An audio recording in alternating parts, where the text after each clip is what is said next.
আসসালামু আলাইকুম রহমতুল্লাহি ওবারাকাতুহু।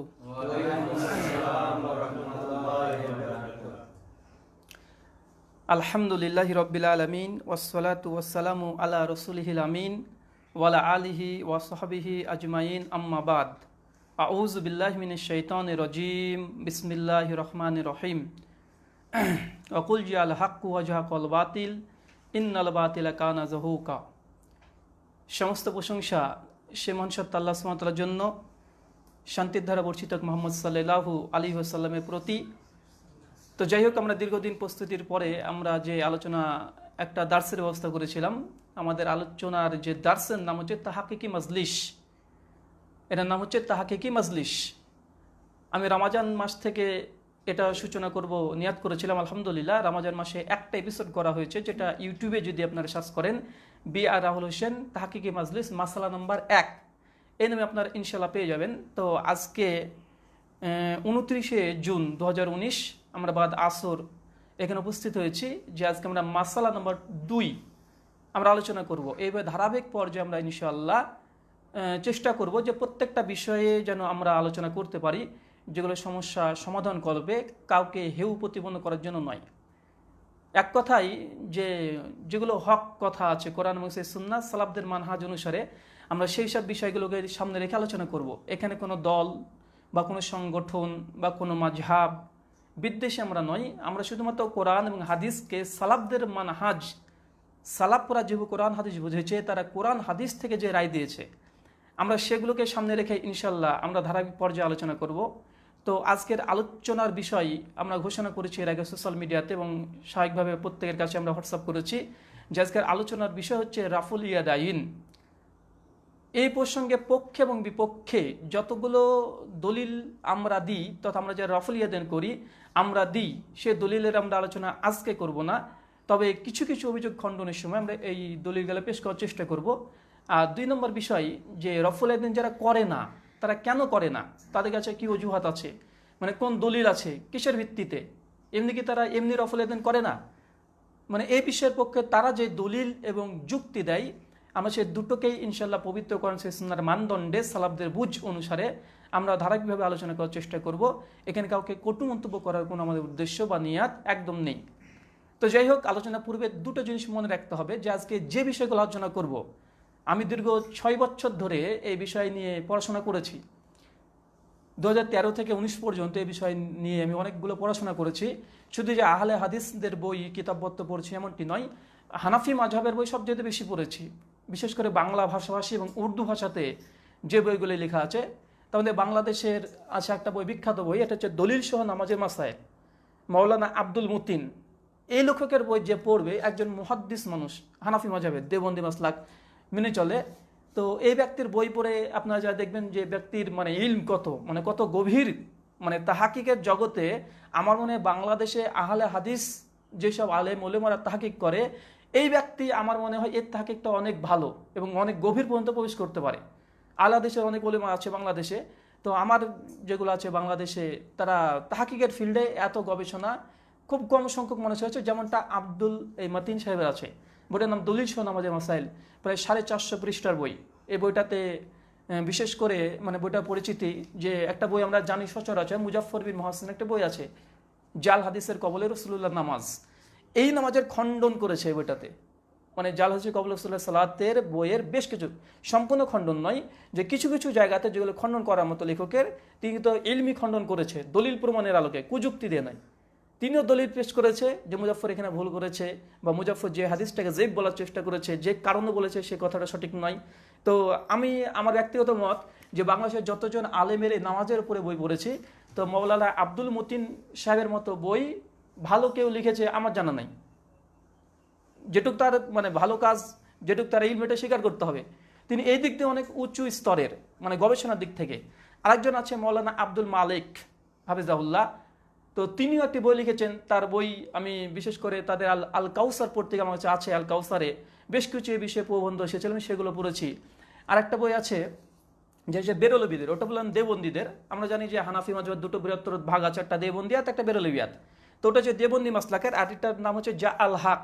এটা হচ্ছে 3য় খণ্ড, বই লেখক হচ্ছে আহমেদ ইয়ার খান নাইমি। আহমেদ ইয়ারখান নাইমি আজ থেকে প্রায় 100 বছর আগে বইটা লিখেছে।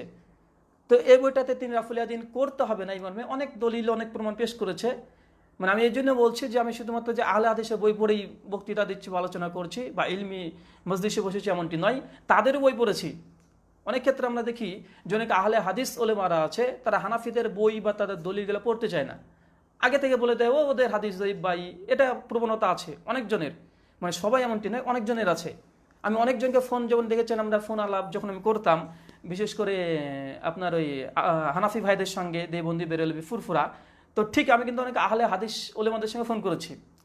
মানে আমি তখন হানাফি হিসেবে ফোন করেছিলাম, যে আমি যখন একটু বুঝতে পারতাম না তখন ওলেমাদেরকে ফোন করতাম, বিভিন্ন ওলেমা, তার নাম নিচ্ছি না, ফোন করে বলতাম যে শেখ এই হাদিসটা তো এই ব্যাপার, এই হাদিসটা তো জয়ীফ, আল্লামা নাসিরুদ্দিন আলবানী জেব বলেছে, তো এই হাদিস আপনার আহলে হাদিসের দলিল কেন দেন? আমি তো ফোন করছি হানাফি হিসেবে, কারণ আমি জানতে চাইছি যে ওই বিষয়ে কি জবাব দেয়। কারণ আমি যদি সরাসরি ফোন করি আমাকে সরাসরি জবাব দেবে না, হ্যাঁ অথবা না দিয়ে ছেড়ে দেয়। তার জন্য আমি হানাফি হিসেবে যখন ফোন করি তখন ওরা আলোচনা করে যে এই জন্য আমরা মানি না। তো ওই ধরনের অনেকগুলো আহলে হাদিস ওলামার সঙ্গে আমি কিন্তু আলোচনা করেছি, তবে সেগুলো ইউটিউবে আমি ভাইরাল করিনি, কারণ ওটা আমার জানার জন্য আমি তাদেরকে ফোন করেছিলাম। আর যেহেতু জানছে এটা একটা হক, এবার অনেক ক্ষেত্রে দেখছি অনেক আলেম বলেছে আরে ওদের কি দলিল দেখে লাভ নেই, হানাফিরা কি যেই বললো কি সহি বললো, ওদের গবেষণাকে মূল্য দেয় না। তো আমার এখানে একটা খটকা লাগতো, কি ব্যাপার, ওরা দলিল দিচ্ছে তো ওদের দলিল কেন দেখবে না, ওদের মধ্যে কি হক নেই? তো আমি যখন এই বইগুলো পড়তাম, আরেকটা বই আছে হচ্ছে আহলে হাদিসের প্রতি ওপেন চ্যালেঞ্জ, নামটা আশ্চর্য, মানে আহলে হাদিসকে ওপেন চ্যালেঞ্জ, বইটাতে 20 লাখ টাকা চ্যালেঞ্জ করেছে। কত বললাম? 20 লাখ টাকা। কি বিষয় আছে? রাফুল ইয়াদাইন, সূরা ফাতিহা, আমিন এবং মাযহাব তাকলিদ কেন্দ্রিক 20 লক্ষ টাকা চ্যালেঞ্জ করেছে রাফুল ইয়াদাইন প্রসঙ্গে। অনেকে বলে যে আহলে হাদিসরা সবসময় এই নামাজ রোজা এগুলো নিয়ে বিতর্ক করে, তো বিতর্ক আমরা করি কি, এখানে 20 লক্ষ টাকা চ্যালেঞ্জ করেছে। বলছে কেউ যদি রাফুল ইয়াদাইন রাসূল মৃত্যু পর্যন্ত করেছে দেখাতে পারে, তাহলে আমরা তাহলে কি দেবো তাকে কত দেবো? 20 লক্ষ টাকা দিব। এখন বলেন যারা চ্যালেঞ্জ করছে তাদের জবাব দেওয়ার দরকার আছে কি নাই? অবশ্যই আছে। এমনকি এই বইটাতে এই কথা পর্যন্ত লিখেছে যে রাফুল ইয়াদাইন করা মানে রাসূল মৃত্যু পর্যন্ত করেছে এমন কোনো প্রমাণ নেই, দাবি করেছে। আরেকটা বই আছে মাযহাব পরিত্যাগের, মাযহাব ত্যাগ অনতা ইসলাম ত্যাগ, মানে যে মাযহাবকে ত্যাগ করে দেয় মূলত সে ইসলামকে ত্যাগ করে দেয়। চিন্তা করেছেন? মানে এমন বই লিখছে, কি আছে বিষয়? রাফুল ইয়াদাইন, আমিন, সূরা ফাতিহা, বলছে যারা মাযহাবকে ত্যাগ করেছে তারা ইসলাম পরিত্যাগ করেছে। তো এখন এগুলোর যদি আমরা জবাব না দিই, বইগুলো মাশহুর বই, প্রচুর পরিমাণে সেল হয়, আর বইটার নাম দেখলে যে কিন্তু আকৃষ্ট হবে। আহলে হাদিসের প্রতি ওপেন চ্যালেঞ্জ, আহলে হাদিসরা আকৃষ্ট হবে, হানাফিরা আকৃষ্ট হবে। আর বইটাতে এত সূক্ষ্মভাবে আলোচনা করেছে, ইলমি আলোচনা আছে, অনেক জ্ঞানমূলক আলোচনা আছে, কিন্তু সূক্ষ্ম কিছু পয়েন্ট লেখক দিয়ে আহলে হাদিসের মাসলা ভুল প্রমাণ করতে চেয়েছে। একজন সাধারণ যারা গবেষণা করে না তারা বলে আসলে ঠিক তো, কিন্তু ওর মধ্যে খেয়ানত আছে। মানে কিছু জিনিসকে যেন আমরা বলি যে এখানে পেশাব ফিরিবে না, যদি পেশাব ফিরে কি হবে? 500 টাকা জরিমানা। এখন কেউ যদি মানে একটা কমা এদিক ওদিক দিয়ে দেয়, গোটা কিন্তু শব্দের মানে কিন্তু পরিবর্তন হয়ে যায়। আল্লাহ সুবহানাহু ওয়া তাআলা পবিত্র সূরা বনী ইসরাঈল আয়াত নম্বর 32 লা তাকরাবুজ জিনা, জিনার নিকটে যেও না। আল্লাহ সুবহানাহু ওয়া তাআলা বলেছেন নামাজের ধারে কাছে যেও না। এখন নামাজের ধারে কাছে কোন কাছে যেও না, এই অর্ধেক যদি কেউ নিয়ে নেয় যে নামাজের ধারে কাছে যেও না, তো এই ধরনের কোরআনে অনেক ইঙ্গিত, অনেক কথন আছে। তো যাই আমার উদ্দেশ্য হচ্ছে এটা যে আমি অনেকগুলো বই বিশেষ করে বাংলাদেশের এবং ইন্ডিয়াতে, এটা হচ্ছে শামসুর রহমান কাশেমি, এটা আমাদের বাড়ির পাশে, বলতে গেলে ওনার বাড়ি হচ্ছে এই দৌলতাবাদে। বইটার নাম হচ্ছে হাদিস, আহলে হাদিস হানাফি মাযহাব। এখানেও তিনি এই বিষয়ে আলোচনা করেছেন। আর হচ্ছে মুফতি গোলামুর রহমান, এটা হানাফিদের বই, সালাতুন নবী, এখানে আলোচনা করেছে গোটাটা নামাজ প্রসঙ্গে। তো এই ধরনের এখানে আরেকটা বই আছে মৌলানা আনোয়ার খুরশেদ, এটা মূল উর্দু ছিল, এটাকে বাংলা করা হয়েছে বাংলাদেশ থেকে। এটার নাম হাদিস আহলে হাদিস, আর এটা উর্দু যেটার নাম আছে হাদিস ওর আহলে হাদিস, এ বিষয়ে আলোচনা করেছে। এখানে অনেকগুলো আছে, মানে আমি এখানে বই দেখালাম শুধুমাত্র এগুলো যেগুলো মাশহুর ওলেমা, যেগুলো খুব পরিচিত ওলেমা। তাছাড়া আননোন পার্সন অনেকগুলো বই লিখেছে, আমার কাছে আছে। আরটা আছে মিজানুর রহমান কাশেমি, বাংলাদেশের বিখ্যাত একজন ওলেমার মধ্যে, দেবন্দিয়াতের মধ্যে। তিনি বই লিখেছেন আহলে হাদিসের স্বরূপ সন্ধানে, এখানে এই সলাতের প্রসঙ্গে আলোচনা করেছে।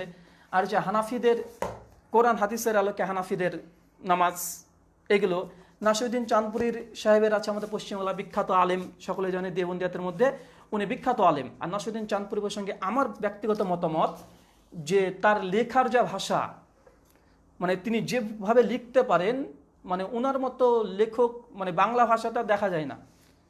বৈশিষ্ট্য হচ্ছে এটাই যে তিনি 2-3 লাইনে অনেক কিছু লিখতে পারে। মানে কিছু ব্যক্তির আছে না যে সাহিত্য ঝংকার এতটাই যে 2-3টে লাইন লিখবে কিন্তু 1 পৃষ্ঠার মতো কাজ হয়ে যায়।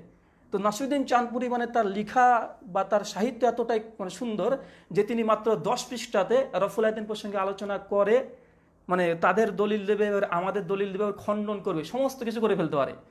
কিন্তু অনেক আছে যে রফুল আয়াদিন প্রসঙ্গে 100-150 পৃষ্ঠা বই লিখে, কিন্তু তিনি 10 পৃষ্ঠাতে যতগুলো সমাধান করতে পারে, বিকল্প কে নেই। এবং তিনি সালাফদের পক্ষ থেকে অনেক দলিল প্রমাণ দিতে পারে, আর প্রত্যেকটা দলিল প্রমাণ কিন্তু রেফারেন্স ভিত্তিক, পৃষ্ঠা নম্বর, হাদিস নম্বর, পৃষ্ঠা নম্বর, হাদিস নম্বর, এবং সালাফদের মানহাজ অনুসারে, পবিত্র গ্রন্থে সুন্নাহ এবং আসমা রিজাল অনুসারে কিন্তু আলোচনা করে। তো আমি শুধুমাত্র এগুলো দেখালাম যেসব ওলেমারা হানাফিদের মধ্যে গবেষণাধর্মী বই লিখেছে এবং দলিল প্রমাণ সহকারে। আর তাছাড়া কয়েকশো বই আমার কাছে এরকম হানাফি ভাইদের আছে যারা দলিল প্রমাণ নেই বা কোনো তাহাকিক নেই এই ধরনের। তো আমি এই জন্য বলি যে আমি আহলে হাদিসের পক্ষ থেকে যতগুলো বই পড়েছি তার চাইতে ওলেমায়ে হানাফ, দেওবন্দি, বেরেলভি এদের বই সবচেয়ে বেশি পড়েছি। কেন? এর কারণ আছে, ইনশাল্লাহ একদিন আমরা এই বিষয়ে আলোচনা করব যে ওলেমায়ে দেওবন্দিয়া তার বেরেলভিয়াতের বই মানে আমরা কেন মানে আমি কেন পড়েছি আর তাদের কাছ থেকে আমি কী কী উপকার লাভ করেছি। তো যাই হোক, যে তাদের বইয়ের মধ্যে অনেক যে জ্ঞান গর্ভ আলোচনা আছে আমরা সেগুলোকে সামনে রেখে আলোচনা করব। আর আলোচনার আজকে বিষয় হচ্ছে 2 নম্বর, মানে প্রথমে জানা উচিত যে আজকে যে বিষয়ে রেফারেন্স দেব, আলোচনার ক্ষেত্রে রেফারেন্স ব্যবহার করতে হবে। বুখারী, মুসলিম, আবু দাউদ, তিরমিজি, ইবনে মাজাহ, নাসাঈ, বাইহাকি, শুআবুল ঈমান, অনেকগুলো গ্রন্থ আছে। তো বিশেষ করে কিতাবে সিত্তা, বুখারী, মুসলিম, আবু দাউদ, তিরমিজি, ইবনে মাজাহ আর নাসাঈ, এই 6টা হাদিসের গ্রন্থ থেকে যখন রেফারেন্স দেব, অনেক মানুষ অভিযোগ করে যে রেফারেন্স মিলে না, আমরা কোথা থেকে রেফারেন্স দিই। তো মূলত আজকে যতগুলো রেফারেন্স ব্যবহার করব 3টে প্রকাশনী থেকে। এক দারুস সালাম, যেটা গোটা বিশ্ব জগতের মধ্যে পরিচিত একটা প্রকাশনী, আরেকটা হচ্ছে দারুল ইলম, যেটা হচ্ছে আমাদের মুম্বাই আছে, আর হচ্ছে বৈরত প্রকাশনী, যেটা সৌদি থেকে সবচেয়ে বইগুলো বেশি ছাপানো হয়। এই 3টে জায়গা, এই 3টে জায়গা থেকে যে বইগুলো ছাপানো হচ্ছে সেখানকার রেফারেন্স দেবো। আর যারা বাংলা ভাষাভাষী আছে তাদের জন্য বুখারী রেফারেন্সটা মিলবে তৌহিদ প্রকাশনী। কোন প্রকাশনী? তৌহিদ প্রকাশনী। আর আবু দাউদ, তিরমিজি, ইবনে মাজাহ, নাসাঈ, এগুলো যে রেফারেন্সগুলো বাংলাতে মিলবে, বিশেষ করে আল্লামা নাসরুদ্দিন আলবানী রাহিমাহুল্লাহর তাহাকিক অনুযায়ী যেগুলো বাংলাতে এসেছে। কথা বুঝতে পারলেন? যে কোনো প্রকাশনী হোক, যখন আমরা আবু দাউদ, তিরমিজি, ইবনে মাজাহ, নাসাঈর দলিল প্রমাণ দেবো, তখন আল্লামা নাসরুদ্দিন আলবানী রাহিমাহুল্লাহ মানে তাহাকিককৃত যেই নুসখাগুলো এসেছে আমাদের বাংলা ভাষাতে, সেগুলোরই আমরা আজকে আলোচনা করব, মানে দলিল প্রমাণ দিব। আর এর সঙ্গে সঙ্গে বিশেষ করে 3 জন মুহাদ্দিসের কথা নকল করব। এক ইমাম নাসরুদ্দিন আলবানী রাহিমাহুল্লাহ, মুতাওয়াফা 1420 হিজরি, মানে কিছুদিন আগে মৃত্যুবরণ করলেন, এখন 1440 চলছে। শুআইব আরনাউত রাহিমাহুল্লাহ, এতে 1 বছর আগে মৃত্যুবরণ করলেন। আরেকটা হচ্ছে হাফেজ জুবার আলী জাই রাহিমাহুল্লাহ, পাকিস্তানের একজন বিখ্যাত মুহাদ্দিস, তিনি 2013 দিকে ডিসেম্বর মাসে তিনি ইন্তেকাল করেছেন, মৃত্যুবরণ করেছে। এই 3 জন মুহাদ্দিস বিশেষ করে আবু দাউদ, তিরমিজি, ইবনে মাজাহ, নাসাঈ, মিশকাত, এই 5টা গ্রন্থকে মুকাম্মাল তাহকিক করেছে। কথা বুঝতে পারলেন? তো যারা উর্দু ভাষী তারা দারুল ইলম থেকে দেখবে যে রেফারেন্স মিলাতে চায়, যারা আরবি তারা বৈরত থেকে দেখবে, যারা বাঙালি আছে তারা বিশেষ করে আলবান নাসরুদ্দিন আলবানীর যেসব তাহকিককৃত গ্রন্থগুলো আছে এগুলো থেকে তারা দলিলগুলো প্রত্যেকটা রেফারেন্স মিলে যাবে। আর যারা ওলেমা আছে তা যদি মাকতাবায়ে শামেলা থেকে দেখে তো সমস্ত রেফারেন্সগুলো মিলে যাবে। মূলত আমার গবেষণা মাকতাবায়ে শামেলা থেকে আমি প্রত্যেকটা রেফারেন্স নিয়েছি, এটা হচ্ছে রেফারেন্সের বিষয়।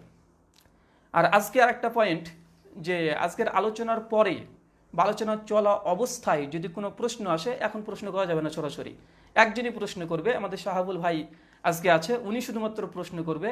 আর তারপর যদি আলোচনার মধ্যেও যদি প্রশ্ন আসে লিখে রাখতে হবে। যারা সোশ্যাল মিডিয়াতে সরাসরি দেখছে তারা যদি প্রশ্ন করতে চাই তো তারা আমাদেরকে ইমেল করতে পারে। আমরা সপ্তাহে 2 দিন আমরা ইমেল খুলব। ইমেল হচ্ছে rahulhossain00@gmail.com। আমরা সপ্তাহে 2 দিন ইমেল চেক করব। যে প্রশ্নগুলো খুব গুরুত্বপূর্ণ আমরা সেই প্রশ্নগুলোকে নোট করবো ইনশাআল্লাহ। আমরা পরবর্তী যখন তাহকিকি মাজলিসে আবার বসবো সেই সময়তে সেই প্রশ্নের আমরা উত্তর দিব। আর যারা অনর্থক কমেন্ট করবে ফেসবুকে বা সোশ্যাল মিডিয়াতে তাদেরকে আমরা এড়িয়ে যাব, কারণ তাদের সঙ্গে আমাদের কোনো মানে তাদের কথার কোনো জবাব দেওয়ার প্রয়োজন নেই। যারা ইলমি আলোচনা করবে তাদের শুধুমাত্র জবাব দিব। প্রশ্ন করার জন্য আমাদের ইমেল নাম্বার rahulhossain00@gmail.com। আর এখন যারা সরাসরি দেখছে তারা অনেকে প্রশ্ন করতে পারে, আমরা এদিকে এখন আমরা তাকাবো না। আর গুরুত্বপূর্ণ প্রশ্ন হলে আমরা পরবর্তী সময়তে সেই মেসেজগুলো দেখে পরবর্তী সময়তে আমরা এর জবাব ইনশাআল্লাহ দেওয়ার চেষ্টা করবো। তবে ইলমি দলিল ভিত্তিক প্রশ্ন হতে হবে, অন্যথায় ফাউল যদি প্রশ্ন করে আমরা সেগুলোকে দৃষ্টিপাত করব না। এটা হচ্ছে আমাদের আজকে মানে সার্বিক প্রতিদিনের আলোচনার মূল বিষয়। তো যাই হোক, রফুল ইয়াদাইন প্রসঙ্গে প্রথম যেই বিষয়, প্রথম আমরা আলোচনা করব যে রফুল ইয়াদাইন, রাফা মানে হচ্ছে উত্তোলন করা, মানে তোলা।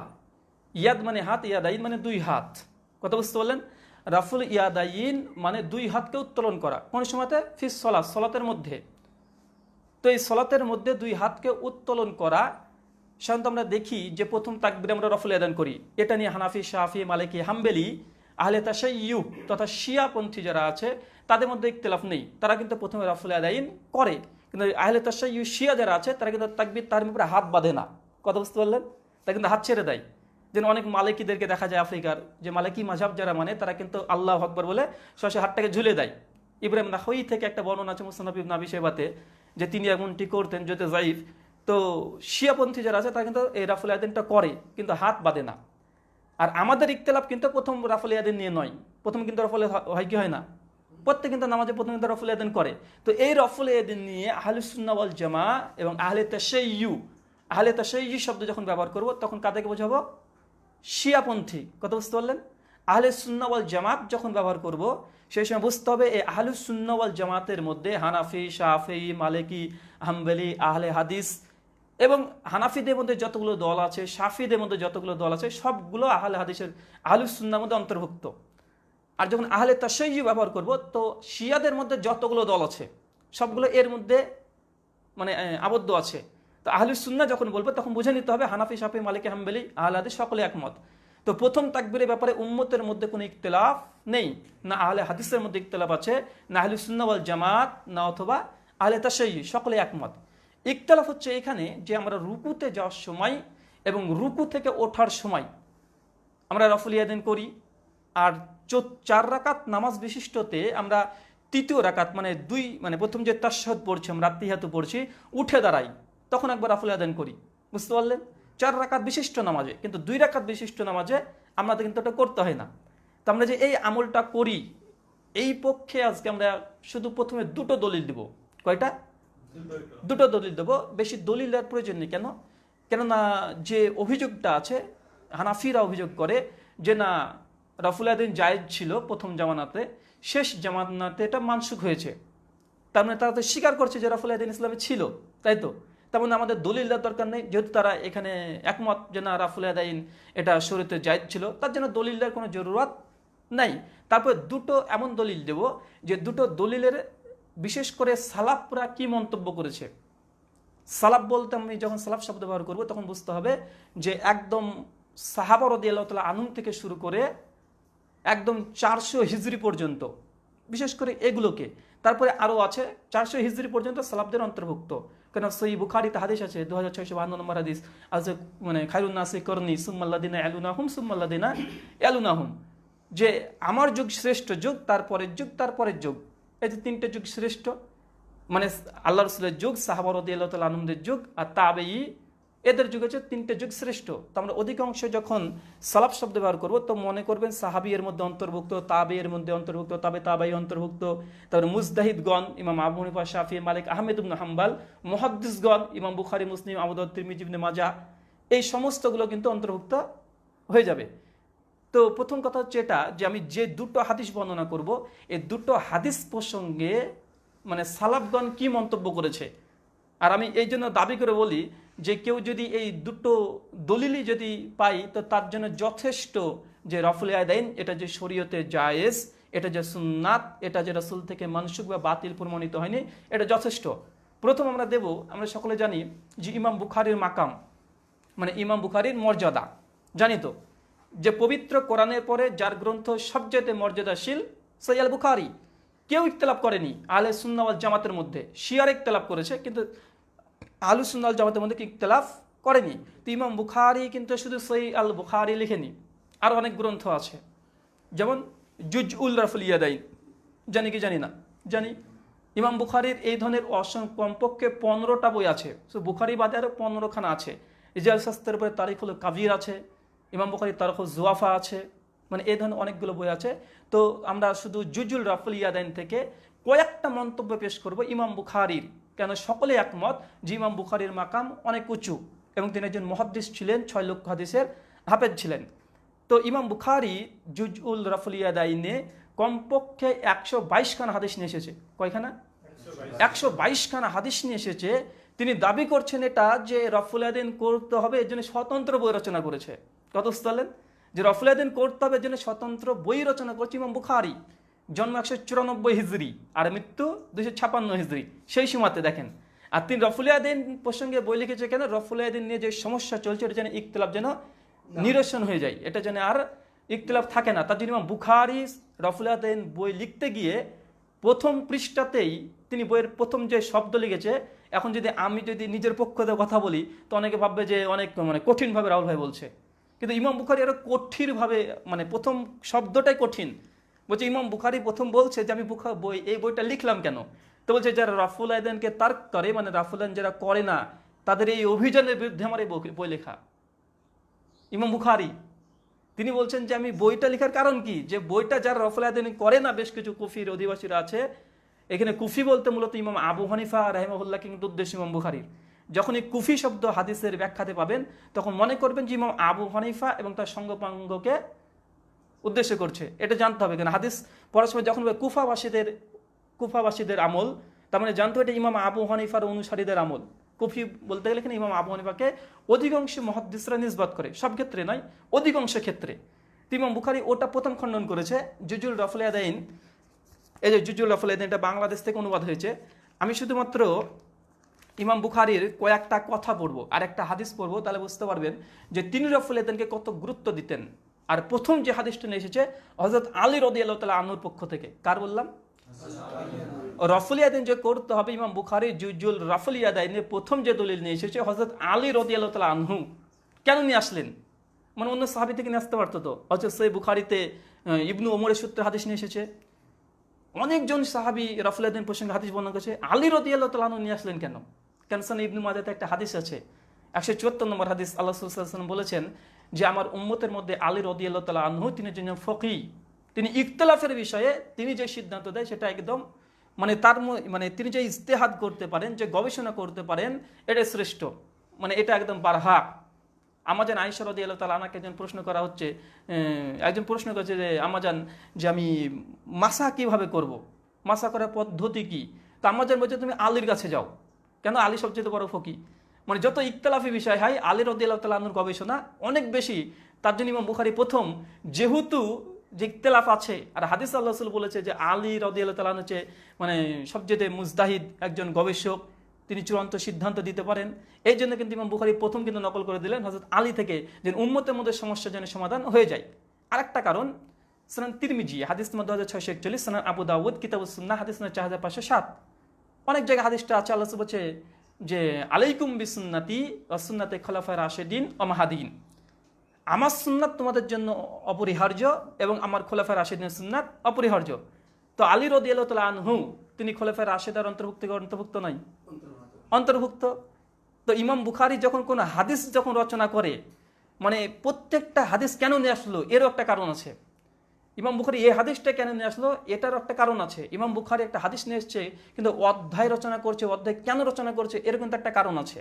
ইনশাআল্লাহ আমি একদিন আলোচনা করব ইমাম বুখারীর জীবনী এবং সেই বুখারী মর্যাদা, এ প্রসঙ্গে ইনশাআল্লাহ একদিন বিস্তারিত আলোচনা করব যে ইমাম বুখারী কেন হাদিসের গ্রন্থ রচনা করলেন। সম্পূর্ণ ইনশাআল্লাহ ডিটেলস আমরা কয়েক ঘন্টা ব্যাপী আলোচনা করব। তাতে বুঝতে পারবেন যে ইমাম বুখারী কত সূক্ষ্ম জিনিসকে তিনি চেষ্টা করেছেন মানুষের সামনে ফুটিয়ে তুলতে, কিন্তু আমরা অনেকে জানি না। ইমাম বুখারী প্রথম যে হাদিস নিয়ে আসছে এই জুজুল রফুল আদাইন প্রথম পৃষ্ঠাতে, প্রথম হাদিস, প্রথম পৃষ্ঠা নয়, প্রথম হাদিস, তিনি প্রথম পৃষ্ঠায় হাদিস নিয়ে এসেছেন হযরত আলী থেকে। আমি হাদিসটা শুধু হুবহু পড়ব। প্রথম হাদিস বলছে আলী বিন আবি তালেব থেকে বর্ণনা করা হয়েছে যে রাসূল সাল্লাল্লাহু আলাইহি ওয়াসাল্লাম যখন তাকবীরে তাহরিমার জন্য তাকবীর বলতেন তখন কাঁধ বরাবর হাত ওঠাতেন। যখন তিনি রুকু করার ইচ্ছে পোষণ করতেন তখনও রুকু এবং রুকু থেকে মাথা ওঠাতেন, তখনও ওই রূপ করতেন। আর যখন 2 রাকাত শেষে তৃতীয় রাকাতে উঠতেন, বুঝতে পারছেন, অনুরূপ করতেন।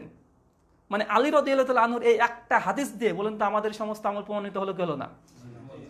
প্রথম তাকবীর রফুল আদাইন করতেন, রুকুতে যেতেন রফুল আদাইন করতেন, রুকু থেকে যখন উঠতেন তখনও রফুল আদাইন করতেন। আর দ্বিতীয় রাকাত থেকে যখন দাঁড়াতেন তখনও রফুল আদাইন, তৃতীয় রাকাত আত্মীয়তার পরে যখন তৃতীয় রাকাতের জন্য দাঁড়াতেন সেই সময় রফুল আদাইন করতেন। তো বলতে এই যে দলিল, আর এই দলিলটাকে কেউ যায়িফ বলেনি, হাদিসটার মান হচ্ছে হাসান। ইমাম আবু দাউদ, সুনান আবু দাউদের 740 নম্বর হাদিসে এই হাদিসটা নিয়ে এসেছে। এই হাদিসটাকে নিয়ে আসা হয়েছে, যে এই প্রসঙ্গে ইবনু খুজাইমাতে আছে 584 নম্বর হাদিস। এবং আল্লামা বদরুদ্দিন আইনি হানাফি, একজন দেওবন্দি মানে হানাফি আলেম, তিনি উমদাতুল কারি 5ম খণ্ড 277 পৃষ্ঠাকে সনদকে হাসান বলেছে। এই হাদিসটাকে কোনো মুহাদ্দিস যে বলেছে আমাদের জানা নাই। আর ইমাম বুখারী কিন্তু প্রথম রফুল ইয়াদাইন প্রসঙ্গে এই হাদিসটা কিন্তু তার কিতাবে নিয়ে এসেছে। এই হাদিস নিয়ে আসার পর ইমাম বুখারী মন্তব্যটা দেখেন। ইমাম বুখারী কি বলছে, মানে তিনি চেয়েছেন যে ইখতিলাফ একদম নিরাসান, তিনি চেয়েছেন আমরা শুধু প্রথম, এমনটি নয়। ইমাম বুখারী প্রথম এই হাদিসটা নিয়ে আসার পরে তার মন্তব্য দেখেন। ইমাম বুখারী বলছে, এবার ইমাম বুখারী ওই হাদিসের পরে ইমাম বুখারী বলেন, এইভাবে নবী করিম সাল্লাল্লাহু আলাইহি ওয়াসাল্লাম এর 17 জন সাহাবী থেকে এই রাফুল ইয়াদাইন তথা রুকুতে যাওয়ার সময় এবং রুকু থেকে ওঠার সময় বর্ণনা আছে। কতজন? 17 জন। ইমাম বুখারী একটা হাদিস নিয়ে আসলেন আলী রাদিয়াল্লাহু তাআলা আনহু, তারপরে তিনি গবেষণা করছেন 6 লক্ষ হাদিসের হাফেজ। তিনি গবেষণা করে বলছেন যে এইভাবে ঠিক মারফু সূত্রে মানে আল্লাহ রাসূল যে এই কাজটা করেছেন এই মর্মে 17 খানা ইমাম বুখারী বলছে 17 জন সাহাবী থেকে আমি হাদিস পেয়েছি। 17 জন সাহাবী, তাদের নাম পর্যন্ত উল্লেখ করেছে কারা কারা ছিল। প্রথম নাম বলছেন আবু কাতাদা আল আনসারী, 2 আবু উসাইদ আস সাইদি, মানে ইনি হচ্ছেন বদরি সাহাবী, মানে বদর যুদ্ধে অংশগ্রহণ করেছিলেন। 3 হচ্ছেন মোহাম্মদ বিন মাসলামা আল বাদরি, মানে ইনিও বদর যুদ্ধে অংশগ্রহণ করেছে। 4 নম্বর সাহাল বিন সাদ আস সাইদি। 5 নম্বর হচ্ছে আবদুল্লাহ বিন ওমর ইবনুল খাত্তাব, ইনি হচ্ছেন কে? ওমর বিন খাত্তাবের সন্তান, ইবনু ওমর নামে যাকে আমরা চিনি। 6 নম্বর হচ্ছে আব্দুল ইবনে আব্বাস, আব্দুল ইবনু আব্বাস কে? আব্দুল ইবনে আব্বাস রাসূলের চাচা।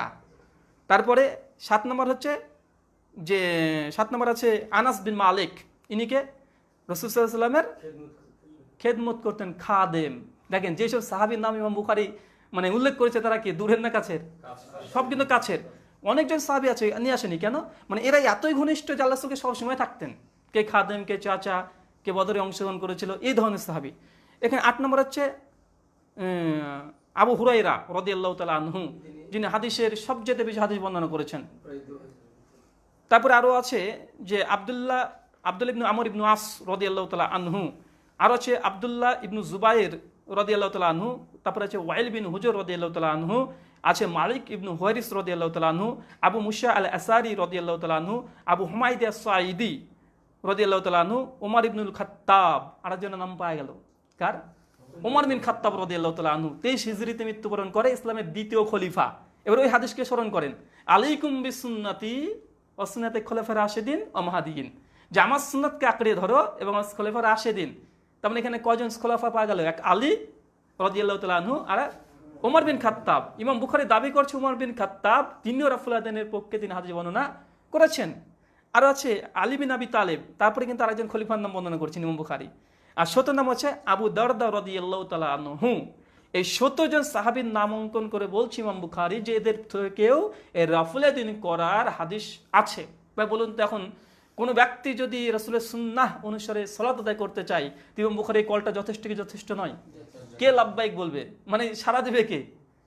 আমরা পড়ছি কিন্তু এত কিছু ইমাম বুখারী দেখেন প্রথমে রচনা করে দিচ্ছে। আর ইমাম বুখারী, এটা আমার কথা না, ইমাম বুখারী মানে আমি শুধু আমার মুখ দিয়ে বলছি তাই, কিন্তু আসলে ইমাম বুখারী চিন্তা করেন 256 হিজরিতে মৃত্যুবরণ করেছে, সেই সময়তে সমাধান দিয়েছেন। কেননা 6 লক্ষ হাদিস যার মুখস্থ, তিনি কখন সিরিয়া, কখন বাসরা, কখনো ইরাক, কখনো মক্কা, কখনো মদিনা, বিভিন্ন জায়গাতে সফর করেছে। কিন্তু তারপরে তিনি বলছেন যে এই সিদ্ধান্ত তার, আমি যদি সিদ্ধান্ত দিই আমার সিদ্ধান্ত গ্রহণযোগ্য নয়।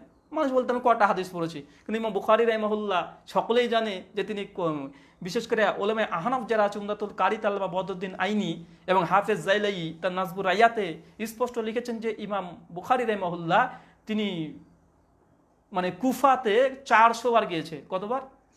400 বার কুফাতে গিয়েছে। কেন? হাদিস নেওয়ার জন্য। এত দেশ ভ্রমণ করেছে। সেই ইমাম বুখারী বলছে এটা আমার কল নয়। তারপর দেখেন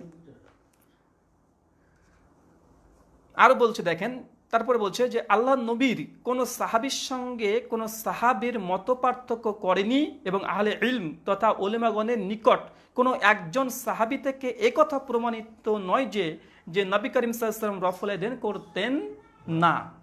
এই কথাটা কিন্তু আরো মানে কঠিন, মানে সমাধান এখানেই শেষ হয়ে যায় এই কথা দ্বারা। ইমাম বুখারী এটা লেখার পরে বলছে যে এই যে আমি বর্ণনা করলাম এই জিনিসটা যে রাফুল ইয়াদাইন করতে হবে, এর বিপক্ষে কোনো সাহাবী ছিল না যে রাফুল ইয়াদাইন করেনি। কথা বুঝতে পারছেন? ইমাম বুখারীর দাবি কি যে রফুল আদান করতে হবে এই মর্মে অনেক সাহাবী হাদিস বর্ণনা করেছে, কিন্তু বিরোধিতা করেছে এমন কোনো সাহাবী ইমাম বুখারী তিনি জানেন না। তারপরে বলছেন এখানে আরেকটা কথা, এবং ওলেমা মানে আহলে ইলম যারা ওলেমাগণের নিকটে কোনো একজন সাহাবী থেকে একথা প্রমাণিত নয় যে নবী করিম রফুল আদাইন করতেন না, মানে কোনো সাহাবী এই কথা দাবি করেনি। এটা কাদের দাবি? ইমাম বুখারী বলছে যে ওলেমাগণ, মানে ইমাম বুখারীর যতগুলো উস্তাদ আছে ধরেন, বা আরও সেই সময় যত সমসাময়িককালে উস্তাদ ছিল, তারাও জানতেন না যে আল্লাহ সাল্লাল্লাহু আলাইহি ওয়াসাল্লাম করতেন না। তার মানে বোঝা যাচ্ছে ইমাম বুখারীর মৃত্যু 256 হিজরি, ইমাম বুখারীর কল, আল্লাহ সাল্লাল্লাহু মৃত্যুবরণ করে 11 হিজরিতে, ইমাম বুখারীর গবেষণা। তারপরে দেখেন এই কথা নিয়ে আসার পরে ইমাম বুখারী এখানে থামেনি, হাদিস বর্ণনা করেছে, এবং এখন তারপরে তাবেঈদের কিছু কল নকল করেছে। তাবেঈ মানে যারা সাহাবীকে দেখেছে, তো তাবেঈদের 17 জন তাবেঈর নাম নিয়ে এসেছে তিনি, যারা রফুল আদান করতেন, করার ফতোয়াও দিতেন, বিখ্যাত বিখ্যাত তাবেঈ। দেখেন তারপর ইমাম বুখারী কি বলছে, উপরোক্ত বিষয়টি নবী করিম সাল্লাল্লাহু আলাইহি ওয়াসাল্লাম বহু সাহাবী থেকে বর্ণিত হয়েছে, অনুরূপভাবে মক্কার বেশ কিছু উলেমার নিকট থেকে বর্ণিত হয়েছে। হিজ্জাজ তথা মক্কা, হিজ্জাজ কাকে বলে? মক্কাকে, মদিনা, ইরাক, সিরিয়া, বাসরা, ইয়ামান, খুরসান অধিবাসীদের নিকট থেকেও এটি বর্ণিত হয়েছে। ইমাম বুখারী হাদিসের জন্য বিভিন্ন জায়গাতে সফর করেছে, বলছে উপরোক্ত কথাটা আমি বিভিন্ন জায়গাতে গিয়েছি, তার মধ্যে মক্কা, মদিনা, ইরাক, সিরিয়া, ইয়ামান, খুরসান, তারা যতগুলো উলেমার সঙ্গে আমার দেখা হয়েছে, তারা একই কথা বলেছে যে রাফুল আদান করতে হবে, এটা হাদিস সহিহ, সে বর্ণনা করেছে। তারপরে ইমাম বুখারী আবার বলছে, এবার কারা কারা বলেছে, ইমাম বুখারী থামেনি কিন্তু, যে কার কাছ থেকে শুনলাম, কোন উলেমারা বলেছে, যে প্রশ্ন আছে ইমাম বুখারী কার কাছ থেকে শুনেছে, মাজহুল, অপরিচিত ব্যক্তি। ইমাম বুখারীর নামও করেছে, কি দেখেন 17 জনের কাছ থেকে ইমাম বুখারী তাবেঈদের মানে তাবাইন এদের কাছ থেকে তিনি শুনেছেন যে না রাফুল আদান করতে হবে, বিপক্ষে কোনো দলীয় প্রমাণ নেই। এবার দেখেন কি বলছে, যে কারা, তার মধ্যে প্রথমে হচ্ছে সাঈদ বিন জুবাইর, আতা বিন আবি রবাহ, 110 হিজরিতে মৃত্যু। আতা বিন আবি রবার একটা পরিচয় আছে, তিনি হচ্ছেন ইমাম আবু হানিফা রাহিমাহুল্লাহর উস্তাদ। কার? ইমাম আবু হানিফা রাহিমাহুল্লাহ। আর ইমাম আবু হানিফা রাহিমাহুল্লাহ আতা বিন আবি রবাহ প্রসঙ্গে একটা বিখ্যাত উক্তি আছে, সেটা মুসনাদে আলী ইবনু জাদ হাদিস নম্বর 2060 এবং নাজবুর রায়াতে হাফেজ জাইলি একজন হানাফি বিদ্বান, আর উমদাতুল কারি আল্লামা বদরুদ্দিন আইনি তিনিও কিন্তু কথাটা নকল করেছেন। ইমাম আবু হানিফা রাহিমাহুল্লাহ মানে এই আতা বিন আবি রবাহ প্রসঙ্গে বলেছিলেন যে এই বিশ্ব জগতের মধ্যে আমি যতজন মানুষকে দেখেছি, তার মধ্যে আতা বিন আবি রবার মতো উত্তম কোনো ব্যক্তিকে দেখি নাই। ইমাম আবু হানিফা রাহিমাহুল্লাহর কল, যে আতা বিন আবি রবার মতো ভালো মানুষ, উত্তম মানুষ আমার 2 চোখ দ্বারা দেখি নাই। ইমাম আবু হানিফার কল এটা। এখান থেকে আরেকটা জিনিস প্রমাণিত হয় যে ইমাম আবু হানিফা তার মানে তাবেঈ ছিল না। ইমাম আবু হানিফা যে তাবেঈ ছিল না, অনেকে বলে ইমাম আবু হানিফা তাবেঈ ছিল, এখান থেকে এটা খণ্ড নয়। কেন? কারণ আতা বিন আবি রবাহ 110 হিজরিতে মৃত্যুবরণ করেছে, এক। আর তিনি একজন স্বয়ং তাবেঈ, আতা বিন আবি রবাহ। এখন সাহাবী হওয়ার জন্য মানে তাবেঈ হওয়ার জন্য শর্ত কি? তাবেঈ কাকে বলে? যে সাহাবা রাদিয়াল্লাহু তাআলা আনহুমকে দেখেছেন এবং তার কাছে হাদিস শুনেছেন, শিক্ষা নিয়েছেন, দার্সে বসেছেন, তাকে তো তাবেঈ বলে। তো ইমাম আবু হানিফার কল কি, যে আমি আতা বিন আবি রবার মতো উত্তম কোনো ব্যক্তিকে দেখি নাই। এখন ইমাম আবু হানিফা রাহিমাহুল্লাহ যদি স্বচক্ষে কোনো সাহাবীকে দেখতেন, তাকে তাবেঈর কথা নকল করতেন। এখন যদি আনাস রাদিয়াল্লাহু তাআলা আনহুর সঙ্গে যদি ইমাম আবু হানিফার সাক্ষাৎ হতো, তো তিনি কখনো বলতেন যে আনাস একজন সাহাবী রে ভাই? তিনি কোনো তাবেঈর নাম বলতেন যে আমি এই আতার চাইতে ভালো কাউকে দেখিনি? তখন এখান থেকে প্রমাণিত ইমাম আবু হানিফা কল থেকে যে ইমাম আবু হানিফা রাহিমাহুল্লাহ তিনি তাবেঈ ছিল না, তাবেঈনের মধ্যে অন্তর্ভুক্ত ছিল, তারপরে প্রজন্মে। আর এই কথাটা অনেকে নকল করেছে, আমরা এই বিষয়ে ইনশাআল্লাহ একদিন আলোচনা করবো, তখন আমরা বিস্তারিত আলোচনা করবো। এখন যে পয়েন্টগুলো আসছে আমরা খণ্ডন করে দেবো শুধু। আরেকটা দেখেন, আতা বিন আবি রবাহ, তারপরে বলছে মুজাহিদ, মানে এদের কাছে ইমাম বুখারী শুনেছে। তারপরে বলছে আল কাসেম বিন মুহাম্মদ, সালিম বিন আবদুল্লাহ বিন ওমর ইবনুল খাত্তাব, তাছাড়া ওমর ইবনু আবদুল্লাহ আল আজিজ, নোমাল, এইভাবে 17 জনের কথা আবার নকল করেছে। যারা জুজুল রাফলিয়াদিন বইটা আছে, আপনারা ইমাম বুখারীর প্রথম হাদিসের ব্যাখ্যাটা দেখে নেবেন, কলকা দেখবেন, এখানে মজুদ আছে। তারপরে আরো কল নকল করেছে। তারপরে কি বলছে ইমাম বুখারী আবার, যে আব্দুল্লাহ ইবনে মুবারক রফুল আদান করতেন। কে করতেন? আব্দুল্লাহ ইবনে মুবারক। আব্দুল্লাহ ইবনে মুবারক কোন, কে জানেন? ইনি হচ্ছেন ইমাম আবু হানিফার ছাত্র। কে? আব্দুল্লাহ ইবনে মুবারক হচ্ছে ইমাম আবু হানিফা রাহিমাহুল্লাহর একজন বিখ্যাত ছাত্র। মৃত্যুবরণ করেছে 181 হিজরি। কত হিজরি? 181 হিজরি। এই আব্দুল্লাহ ইবনে মুবারক 181 হিজরিতে মৃত্যুবরণ করেন। আর এর প্রসঙ্গে ইয়াহইয়া ইবনে মাইন, ইমাম বুখারীর উস্তাদ, মানে এই আব্দুল্লাহ ইবনে মুবারক প্রসঙ্গে কে বলছেন? ইয়াহইয়া ইবনে মাইন, মৃত্যুবরণ করে 233 হিজরিতে। বিখ্যাত একটা কল আছে যে এই আব্দুল্লাহ ইবনে মুবারক তিনি 20 থেকে 21 হাজার কিতাব থেকে তিনি হাদিস মানে পড়াশোনা করে তিনি হাদিস বর্ণনা করতেন 20 থেকে 21,000। অনেক বর্ণনা আছে, ইমাম জাহাবি শিয়ারু আলামিনা নুবালাতে তিনি কথাগুলো নকল করেছেন যে এই আব্দুল্লাহ ইবনে মুবারক। 2 নম্বর পয়েন্ট এর বিষয়ে যে আসমা ও রিজাল গ্রন্থে যতগুলো রাবি এসেছে প্রত্যেকটা রাবির পুরো অভিযোগ আছে, 2 জন ব্যতীত, তার মধ্যে একজন হচ্ছে আব্দুল্লাহ ইবনে মুবারক। কথা বুঝতে পারলেন? রিজাল শাস্ত্রের উপরে প্রত্যেকের উপরে অভিযোগ আছে, এমনকি ইমাম বুখারীর উপরে অভিযোগ আছে। ইমাম বুখারী প্রসঙ্গে ইমাম জুহিলির রাহিমাহুল্লাহ তার উস্তাদ বলেছে ইমাম বুখারীকে মুসলিমদের কবরস্থানে কবর দেওয়া যাবে না। মানে এমন কোনো ব্যক্তি ছাড় পায়নি আসমা ও রিজালে, কেউ না কেউ অভিযোগ করেছেই, কোনো না কোনো অভিযোগ করেছেই। কিন্তু একমাত্র এই আব্দুল্লাহ ইবনে মুবারক রাহিমাহুল্লাহ ইন্নার উপরেই প্রতি কেউ কিন্তু কোনো অভিযোগ করেনি। এবার চিন্তা করে দেখেন, ইমাম বুখারীর প্রতি অভিযোগ আছে, ইমাম মুসলিমের উপরে আছে, ইমাম আবু হানিফা, ইমাম শাফেঈ, ইমাম মালিক, আহমেদ, যতগুলো আছে সবাই কেউ অভিযোগ করেছে, কোনো না কোনো অভিযোগ আছে। কিন্তু আব্দুল্লাহ ইবনে মুবারকের প্রসঙ্গে কোনো অভিযোগই নাই এমন ব্যক্তি। আর ইনার দ্বিতীয় পরিচয়, ইনি ইমাম আবু হানিফা রাহিমাহুল্লাহর ছাত্র ছিলেন। এই ইমাম বুখারী বলছে যে আব্দুল্লাহ ইবনে মুবারক রাফুল আদান করতেন। তারপরে কল দেখেন, অনুরূপভাবে তার শিষ্যগণ রাফুল আদান করতেন। শুধু আব্দুল্লাহ ইবনে মুবারক না, তার যে শিষ্যগুলো ছিল, ছাত্রগুলো ছিল, তারাও কিন্তু রাফুল আদান করেছে। কারা করেছে? ইমাম বুখারী কিন্তু ওটাকেও ছাড়েনি, ওটাকে নকল করে দিয়েছে যে আব্দুল্লাহ ইবনে মুবারকের কোন কোন সঙ্গী, কোন কোন ছাত্র রাফুল আদান করতো। এই কথা বলার পরে তিনি লিখছেন এখানে যে তার ছাত্রকে যেমন আলী ইবনু হাসান, আবদুল্লাহ বিন উসমান, ইয়াহিয়া বিন ইয়াহিয়া, এরা রাফুল আদান করতেন। তারপরে ইমাম বুখারী নিজের যেখানে জন্মভূমি বুখার, ওই বুখারে কোন কোন ব্যক্তিরা রাফুল আদান করতেন, কোন কোন ওলেমারা, তাদের কথা কিন্তু নকল করেছে। এখানে অনেকজন নাম দিয়েছে, ঈসা বিন মুসা, কাব বিন সাইদ, মোহাম্মদ বিন সালাম, আবদুল্লাহ বিন মোহাম্মদ বিন মুন্দি, এই রকম ব্যক্তিদের কথা ইমাম বুখারী রাহিমাহুল্লাহ তিনি নকল করে পরে তিনি বলছেন এরও রাফুল আদান করতেন। আমাদের দলিল কি ছিল? আলী রাদিয়াল্লাহু তাআলা আনহু সূত্রের হাদিস, আর ইমাম বুখারী ইতিহাস রচনা করে দিয়েছে। দেখেন, মানে কিছু বাদ দেয়নি। মানে তিনি কোথায় ভ্রমণ করেছে, কার কাছ থেকে হাদিস শুনেছে, কারা কারা রাফুল আদান করতেন, কোল উলামা করতেন, একদম সাহাবী থেকে শুরু করে নিজের জন্মভূমিতে কারা করতো, তাদের মধ্যে দলিল তিনি বলে দিলেন যে এরা এরা রাফুল আদান করতেন। এটা কার কথা? ইমাম বুখারী রাহিমাহুল্লাহ। চিন্তা করেন, প্রথম দলিল এটা। আমার মনে হয় এই দলিল একজন মুসলিমের জন্য যথেষ্ট। কেন? সহিহ বুখারীতে আছে 5063 নম্বর হাদিস, আলোচনা বলছেন যে কোনো ব্যক্তি যদি আমার সুন্নতে বিমুখ হয় ফালাইসা মিন্নি, সে আমার উম্মতের অন্তর্ভুক্ত নয়। ফামান রাগিবান সুন্নতি ফালাইসা মিন্নি, কোনো ব্যক্তি যদি আমার সুন্নাত বিমুখ হয়, জানছে এটা সুন্নাত রাসূল থেকে প্রমাণিত, তারপর যদি অস্বীকার করে দেয় ফালাইসা মিন্নি, সে আমার উম্মতের অন্তর্ভুক্ত নয় বা আমার আদর্শের অন্তর্ভুক্ত নয়। সুনান তিরমিজি 2154 তার কঠিন কথা আছে। আল্লাহ রাসূল বলছেন যে আল্লাহ 6 শ্রেণীর মানুষের উপরে লানত করেছে, আর আমি মুহাম্মদ সাল্লাল্লাহু আলাইহি সাল্লাম আমিও তাদের উপরে লানত করি।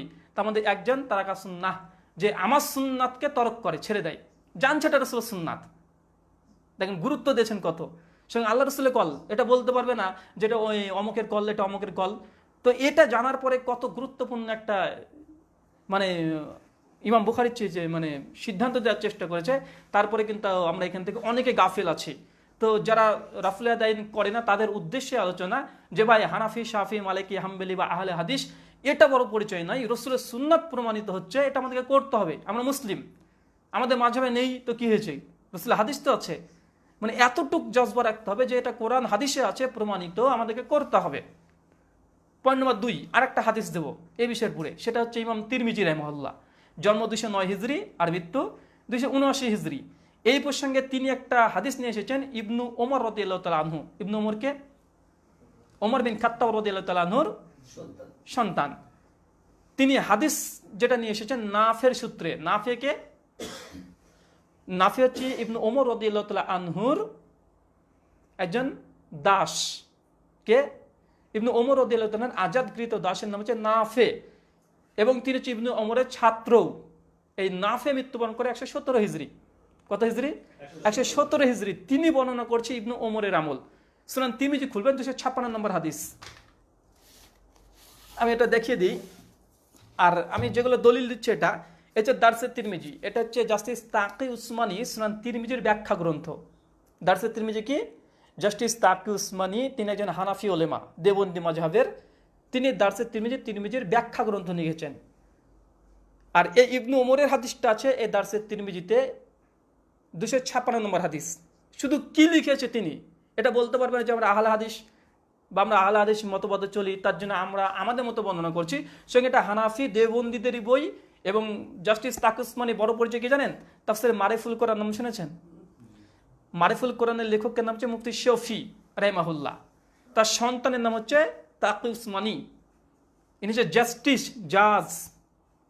মানে ইনার মাকাম হচ্ছে এতটা দেবন্দী ওলেমাদের কাছে যে ইনার মতো পণ্ডিত ব্যক্তি বর্তমান জীবিতদের মধ্যে একটা নাই।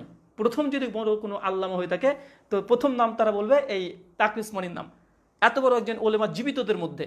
তিনি কিছুদিন আগে বইটা প্রকাশ করেছে, আর বইটা প্রকাশ করেছে আল কাউসার প্রকাশনী। বাংলাদেশে হানাফিদের মধ্যে 10টা বড় প্রকাশনীর মধ্যে এটা 1 নম্বরের মধ্যে পড়বে। তো 256 নম্বর হাদিসে ঠিক এই হাদিসটা নিয়ে এসেছে। কমেন্ট কি বলছে, মানে ব্যাখ্যাটা কি আছে আপনাকে শুনিয়ে দিব, যাতে যারা ওলেমা আহনাফ আছে তারা যেন বলতে না পারে যেটা আমরা আহলে হাদিস আমরা নিজেদের অনুবাদ পড়ছি বা নিজেদের বই থেকে আমরা দলিল দিচ্ছি, তা নয়। এমনকি দারসে তিরমিজিকে বাংলাদেশের কওমি মাদ্রাসা পাঠ্য বই মানে পড়তে হয়। যারা কওমি মাদ্রাসা দাওরাতে আছে তাদেরকে পড়তে হয়, সিলেবাসের একটা বই। এখানে দেখেন আমি শুধুমাত্র ওইটাই পড়বো, একটা হাদিস 256 নম্বর হাদিস। ওই ইবনু ওমর রাদিয়াল্লাহু তাআলা হাদিসটা বর্ণনা করছে। এটা হচ্ছে সালেমের সূত্রে, এটা নাফের সূত্রে নয়, সালেমের সূত্রে আছে। সালেম হচ্ছে ইবনু ওমরের সন্তান, মানে ইবনু ওমরের সন্তান বর্ণনা করছে তার বাবার আমল, মানে ইবনু ওমরের। আর ইবনু ওমরের বাবার নাম কি? ওমর বিন খাত্তাব। আমি এই সনদগুলো মানে এই নামগুলো কেন বলছি বলেন তো, যে দলিলটার জন্য মানে আরো কঠিন হয়, শক্তিশালী হয়। কেন এগুলো যখন আপনি জানবেন তখন বলতে পারে একজন সাহাবি, ওমর বিন খাত্তাব স্বয়ং একজন সাহাবি, ইবনু ওমর তিনি একজন সাহাবি, সালেম হচ্ছে ইবনু ওমরের সন্তান তাবেঈ। তিনি বর্ণনা করছেন কি, যে সালেমের পিতা থেকে বর্ণিত আছে, মানে ইবনু ওমর থেকে। তিনি বলেন, আমি রাসূল করিম সাল্লাল্লাহু আলাইহি সাল্লামকে দেখেছি তিনি নামাজ শুরু করার মুহূর্তে সই হস্তদ্বয় কাঁধ বরাবর উঁচু করতেন, যখন রুকু করতেন এবং রুকু থেকে সই মাথা ওঠাতেন তখন হাত উত্তোলন করতেন। এবং মানে এই হাদিসটা বর্ণনা করার পরে, এবং যখন 2 সেজদা মাঝ হতে উঠতেন তখন রফুল আদান করতেন না। 2 সিজদা মাঝে তিনি রফুল আদান করতেন না। তখন বোঝা গেল সিজদাতে রফুল আদান করা যাবে না। মানে এটা আমাদের আমল আছে না নেই? আছে। এরপর দেখেন এটার পরে ইমাম তিরমিজির কিছু কল আছে। কার কল আছে? দারসে তিরমিজি মূলত কি? সুনান তিরমিজি, ওটার ব্যাখ্যা করুন তো জাস্টিস তাকে শুনে লিখেছে। তো এটা নিয়ে আসার পরে, হাদিসটি নিয়ে আসার পরে ইমাম তিরমিজি কি বলেছে, যেমন আমি বুখারী হাদিস পড়ার পর ইমাম বুখারী কি বলেছে দেখালাম, ঠিক ইমাম তিরমিজি হাদিসটা নিয়ে আসার পরে তার মন্তব্য কি, তিনি কিছু মন্তব্য করেছেন, তার মন্তব্য শুনে নেবার।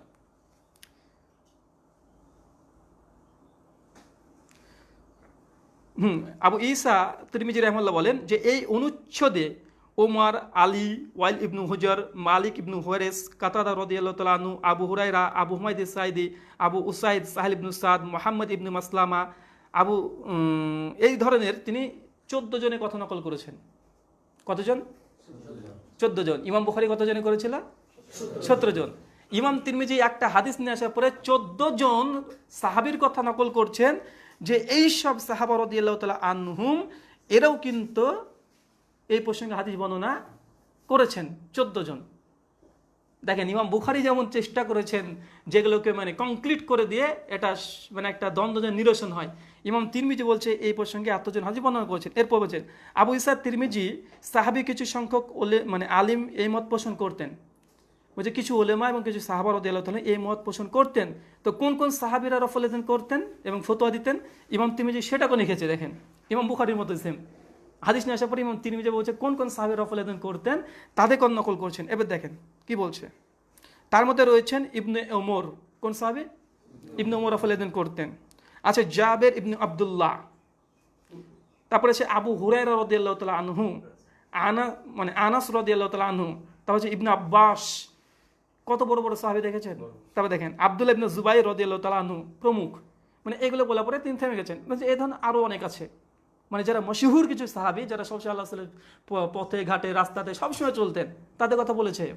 চিন্তা করেন। তারপরে এবার বলছে দেখেন, আর তাবিদের মধ্যে এবার তাবেই চলে আসলেন, যে কোন কোন তাবি রফল আদান করছে। প্রথমে আল্লাহ রসুল থেকে 14 জনের কথা নকল করেছেন, যে 14 জন সাহাবী বলেছে আল্লাহ রসুল রফল আদান করতেন। তারপরে তিনি কি আরো 6 জন সাহাবা রাদিয়াল্লাহু তাআলা আনহুদের নাম বর্ণনা করলেন যে এই সাহাবীরাও করতেন।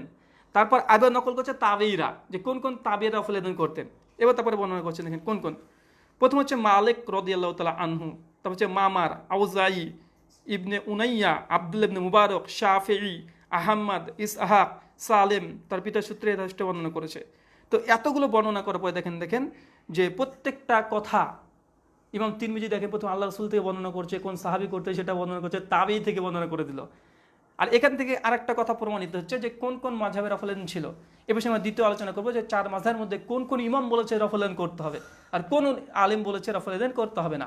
তো আজকে আমার প্রথম যে আলোচনার বিষয় ছিল সেটা হচ্ছে এটাই যে দুটো হাদিস থেকে, এই হাদিস দুটো পরে কেউ কিন্তু অভিযোগ করেনি, কারণ ইবনে ওমরের হাদিস, সহিহ বুখারীর হাদিস, ইমাম তিরমিজি নিয়ে এসেছে। হাদিস কিন্তু যায়িফ না, কেউ কিন্তু হাদিস কিন্তু যায়িফ কেউ কিন্তু বলেনি, হানাফিরা বলেনি যে হাদিসটা যায়িফ।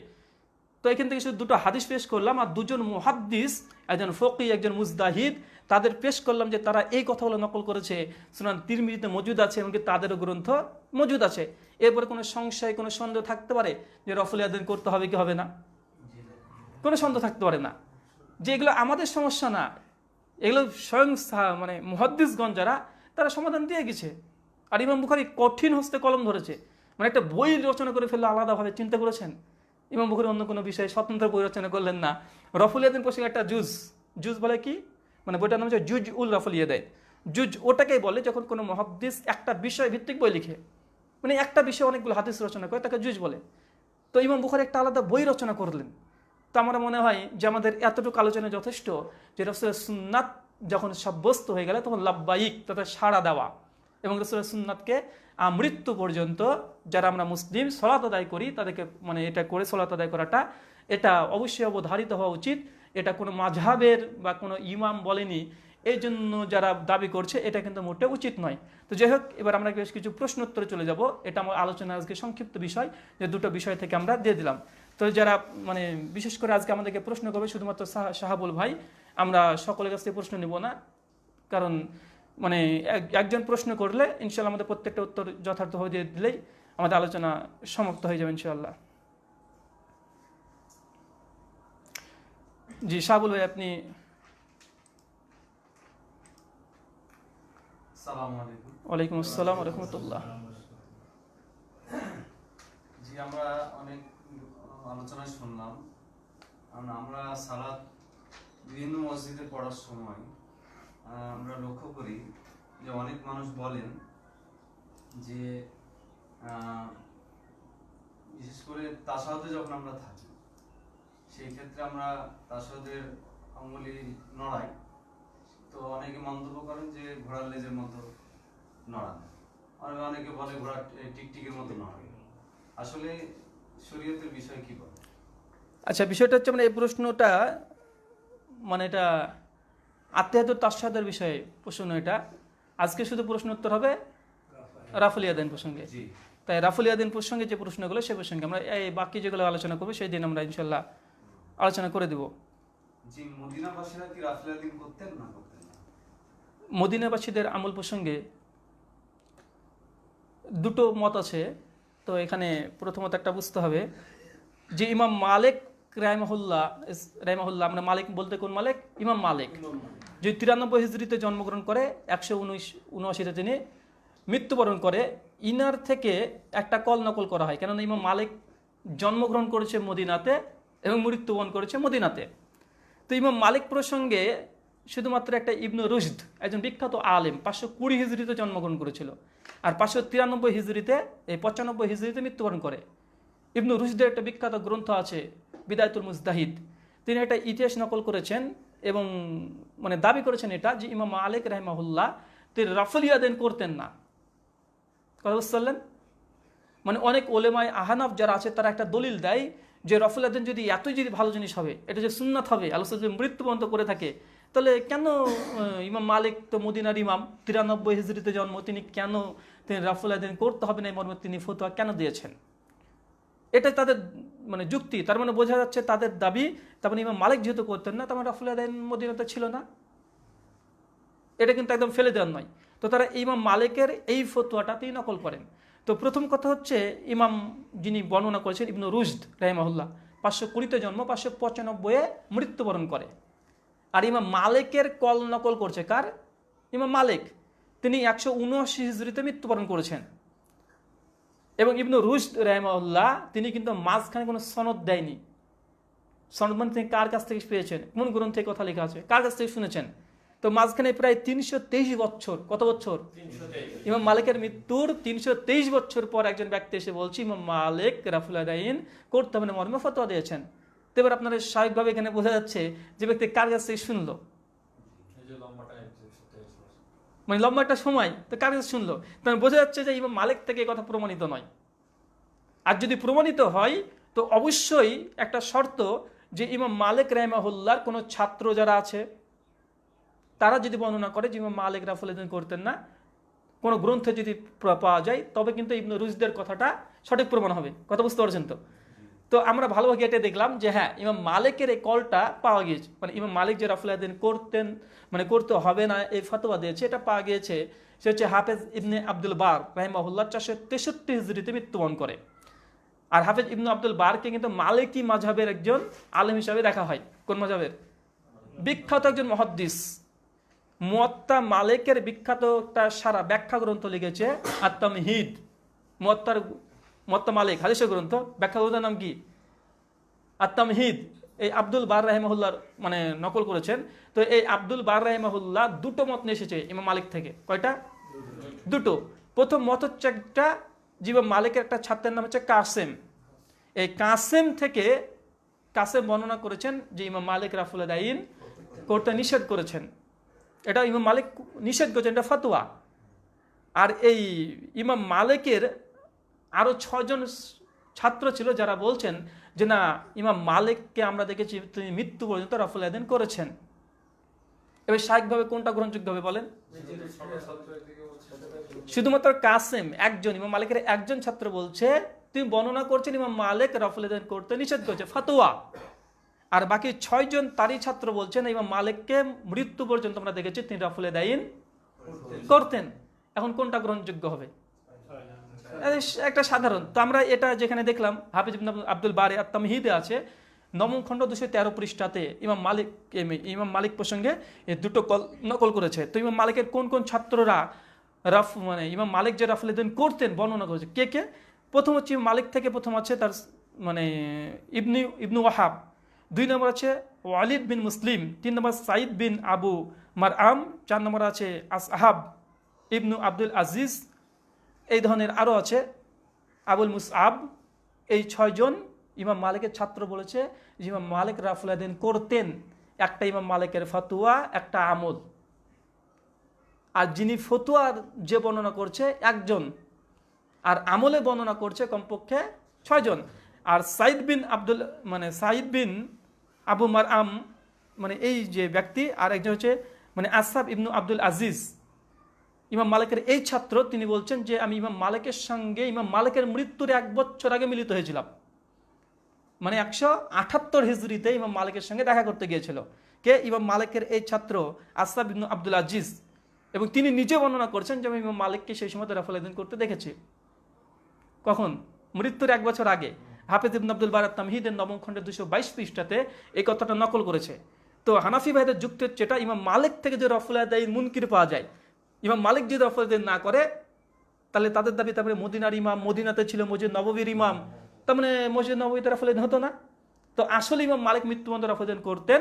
আর মানে যে ফতোয়া দিয়েছেন যে রাফুল আদাইন করা যাবে না, তো এটা মূলত কি একজনের বর্ণনা, এটা কাসেমের বর্ণনা আর ফতোয়া।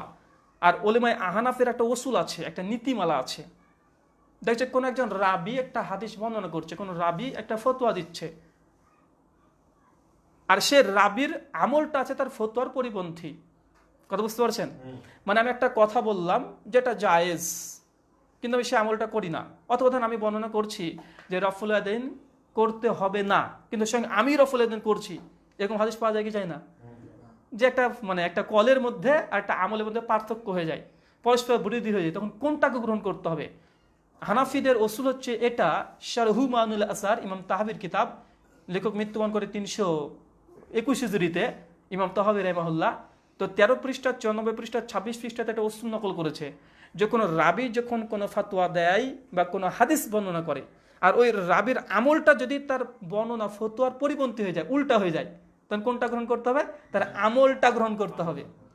কোনটা? আমলটা গ্রহণ করতে হবে। এখন যদি ধরলাম এই কাসেমের এই ঘটনা সহি, কাসেম বলেছে যে মালিক থেকে রফুলেন মুনকির, মানে রফুলেন করতে হবে না, তিনি ফতোয়া দিয়েছেন। এটা ইমাম মালিকের ফতোয়া। ইমাম মালিকের আমল কি? তিনি নিজেই করতেন। তাহলে ওসুলের দিক থেকে যদি এটা যদি সহিহ ধরে নেওয়া হয়, তারপরেও কিন্তু ইমাম মালিক থেকে কোনটা প্রমাণিত? আমলটা প্রমাণিত। আর ইমাম মালিক যে রফুলেন করতেন তার জ্বলন্ত প্রমাণ আরেকটা দলিল আছে, আমরা কিন্তু দিয়ে দিচ্ছি এর আগে।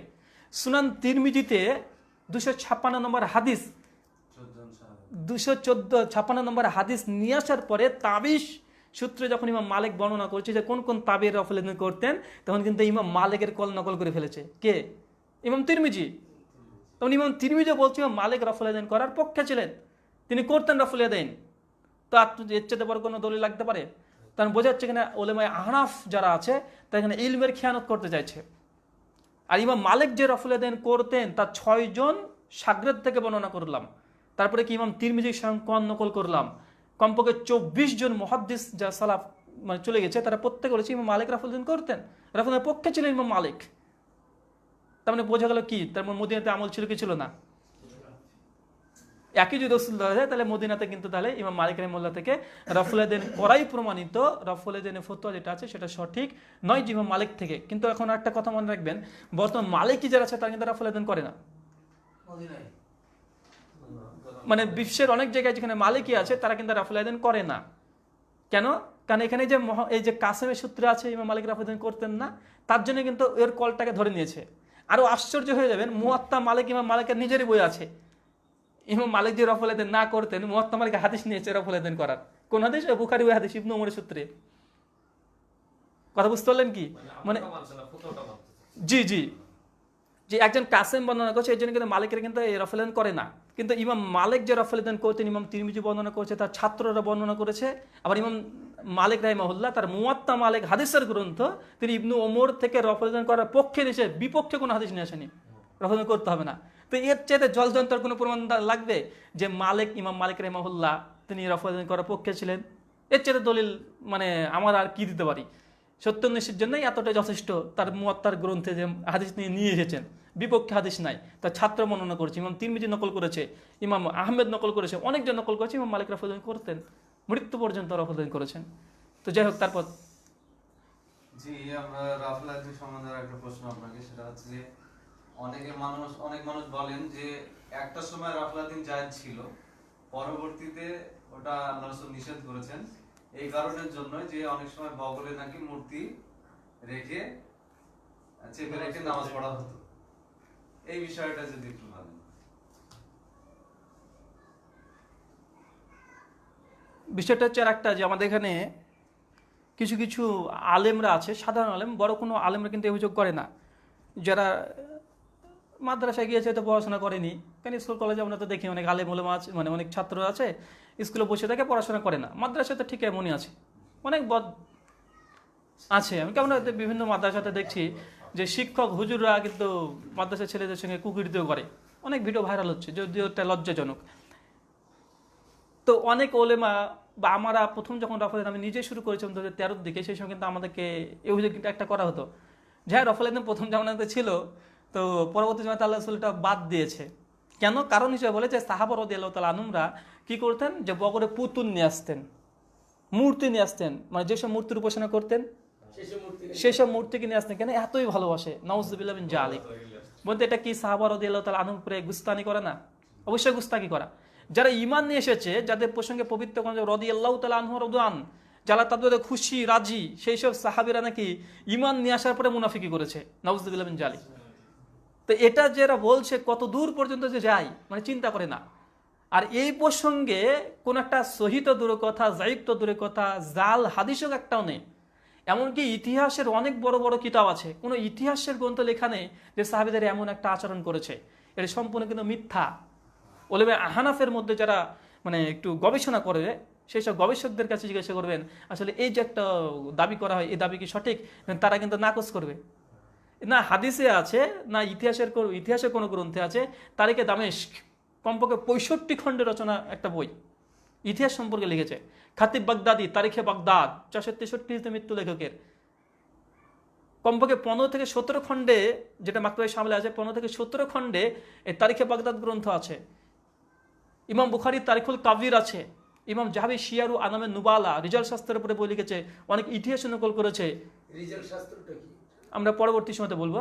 তো শিয়ারু আনামে নুবালা অনেকগুলো গ্রন্থ আছে, কোনো জায়গাতে কিন্তু এই ঘটনা কিন্তু নকল করেনি, এটা সম্পূর্ণ কিন্তু সাহাবীদের প্রতি এটা অভিযোগ। এই প্রসঙ্গে কোনো ঘটনা কোনো হাদিস থেকে প্রমাণিত নয়, এমনকি ইমাম আবু হানিফার মূল্য কোনো ছাত্র কিন্তু বর্ণনা করেনি। তার ছাত্ররা তো বর্ণনা করতে পারতো, এত একটা ঘটনা যদি হয়ে থাকবে এটা হাদিস হয়ে যাওয়ার কথা ছিল, ইতিহাস না হলেও। তো এটা সম্পূর্ণ তাদের একটা অজ্ঞতা, যেটা লা ইলমিয়াত, মানে জ্ঞান নাই, তারা একটা যুক্তিতে এটা প্রমাণ করার চেষ্টা করে, এটা সম্পূর্ণ মিথ্যা এবং ধোঁকাবাজি। এখান থেকে আল্লাহ সুবহানাহু ওয়া তাআলা এসব ব্যক্তিকে হেদায়েত করুক, আমরা এই কামনাই করি। কুফাবাসীরা কি রাফেল আদিন বাদ দিয়েছিলেন? আরেকটা বিষয়, যে খুব ভালো প্রশ্ন এটা, যে হানাফি ভাইরা যারা আছে তাদের অনেক দাবি করে রফুদ্দিন না করার কারণে, যেমন কি তারা মানে হাদিস যখন তাদের কাছে সহি নাই, কারণ ইমাম বুখারীকে আমি দেখালাম, ইমাম বুখারী প্রথমে বলেছে রফুদ্দিন করতে হবে না, এই মর্মে কোনো হাদিস কোনো সাহাবা কিন্তু বর্ণনা করেনি ইমাম বুখারী, মানে যেমন তোর মানুষ বলেনি। তো এই জন্য তারা কি এখন ইতিহাসের উপরে বেশি চাপ দেয়, যে রফুদ্দিন যদি এত গুরুত্ব হতো তাদের মদিনাতে কেন হয় না, যেটা সম্পূর্ণ মিথ্যা আমরা দেখালাম। তারপরে বলে যে কুফাবাসীরা রফুদ্দিন করতো না, এই প্রসঙ্গে কিন্তু তারা আলোচনা করে। তো আসলে কুফাবাসীতে কি আসলে আমল হতো না রফুদ্দিনের? এই প্রসঙ্গে মানে আমার একটা ছোট্ট ক্লিপ ইউটিউবে আছে, যে কুফাবাসীরা কি রফুদ্দিন পরিত্যাগ করেছিল, আমি কিছু দলিল মানে ওখানে সেখানে দিয়েছিলাম। তো মানে তারপরে আর বেশি আলোচনা করিনি। আজকে আমি এই বিষয়ে পরে কয়েকটা পয়েন্ট আলোচনা করবো, যে কুফাবাসীদের পরিবেশ কি ছিল, রফুদ্দিন করার পক্ষে না বিপক্ষে। এর আগে জানতে হবে যে কুফা প্রসঙ্গে আল্লাহ রাসূল কি বলেছে। কুফা প্রসঙ্গে একাধিক হাদিস আছে, যে কুফা প্রসঙ্গে বুখারী মুসলিম আবু দাউদ, যে আল্লাহ রাসূল পূর্ব দিকে মানে তিনি একবার দোয়া করলেন, তারপরে তিনি পূর্ব দিকে মুখ করে দোয়া করলেন, কিন্তু তিনি মানে পূর্ব দিকে দোয়া করলেন, তাদের বদ দোয়া করলেন। কেন বদ দোয়া করলেন? আল্লাহ রাসূল বললেন যেখানে শয়তানের এখান থেকে শিং বের হবে, মানে আল্লাহ রাসূল আগে থেকে ভবিষ্যৎবাণী করেছে। আর মানে ইরাক সিরিয়া কোন দিকেটা? পূর্ব দিক। শয়তানের শিং যেদিক দিয়ে বেরোবে পরিষ্কারভাবে বলা হয়েছে। দেখেন আইএস যত জঙ্গি সন্ত্রাসী সংগঠন কোন থেকে আসছে, ওখান থেকে। দেখেন মুসলিম লড়াই করতে কথা হচ্ছে ওখানেই, ওই যে শিং বের হবে শয়তানের, দেখেন ওই প্রথম ওখান থেকে ফিতনা শুরু হয়েছে, যত দ্বন্দ্ব ঝামেলা সব কিন্তু ওখান থেকে, ওই কুফার মধ্যে থেকে।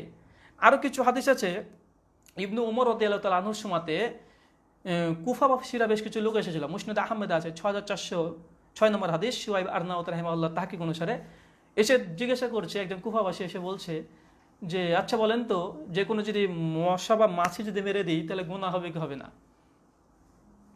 মশা মাছি মারলে গুনাহ হবে কি হবে না? সঙ্গে সঙ্গে ইবনু ওমর রাদিয়াল্লাহু তাআলা বলছে, যারা নবীর নাতিকে হত্যা করেছে তারা মাছি মারার হুকুম জানতে চাইছে।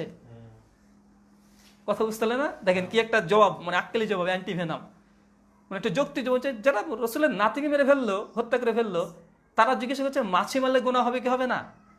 মানে কুফাবাসীদের মধ্যে মানে সবচেয়ে বিভ্রান্ত কুফাবাসীর মধ্যে ছিল। এই জন্য সাহাবীর মধ্যে থেকে এরকম কথা আছে, অনেক তাবিরা বলেছে, আল্লাহ সাল্লাল্লাহু আলাইহি সূত্রে হাদিসে আছে, তাউস রাদিয়াল্লাহু তাআলা আনহু একবার মানে কুফাতে যাওয়ার জন্য ইচ্ছা পোষণ করেছে, তাউস রাদিয়াল্লাহু তাআলা।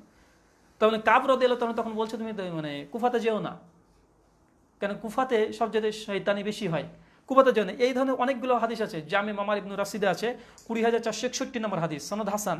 আরেকটা হাদিস আছে, আমি 5টা হাদিস শুধু বলবো, যে কুফাবাসী প্রসঙ্গে সাহাবীদের মতামত কি ছিল আর আল্লাহ রাসূল কি ভবিষ্যৎবাণী করেছে।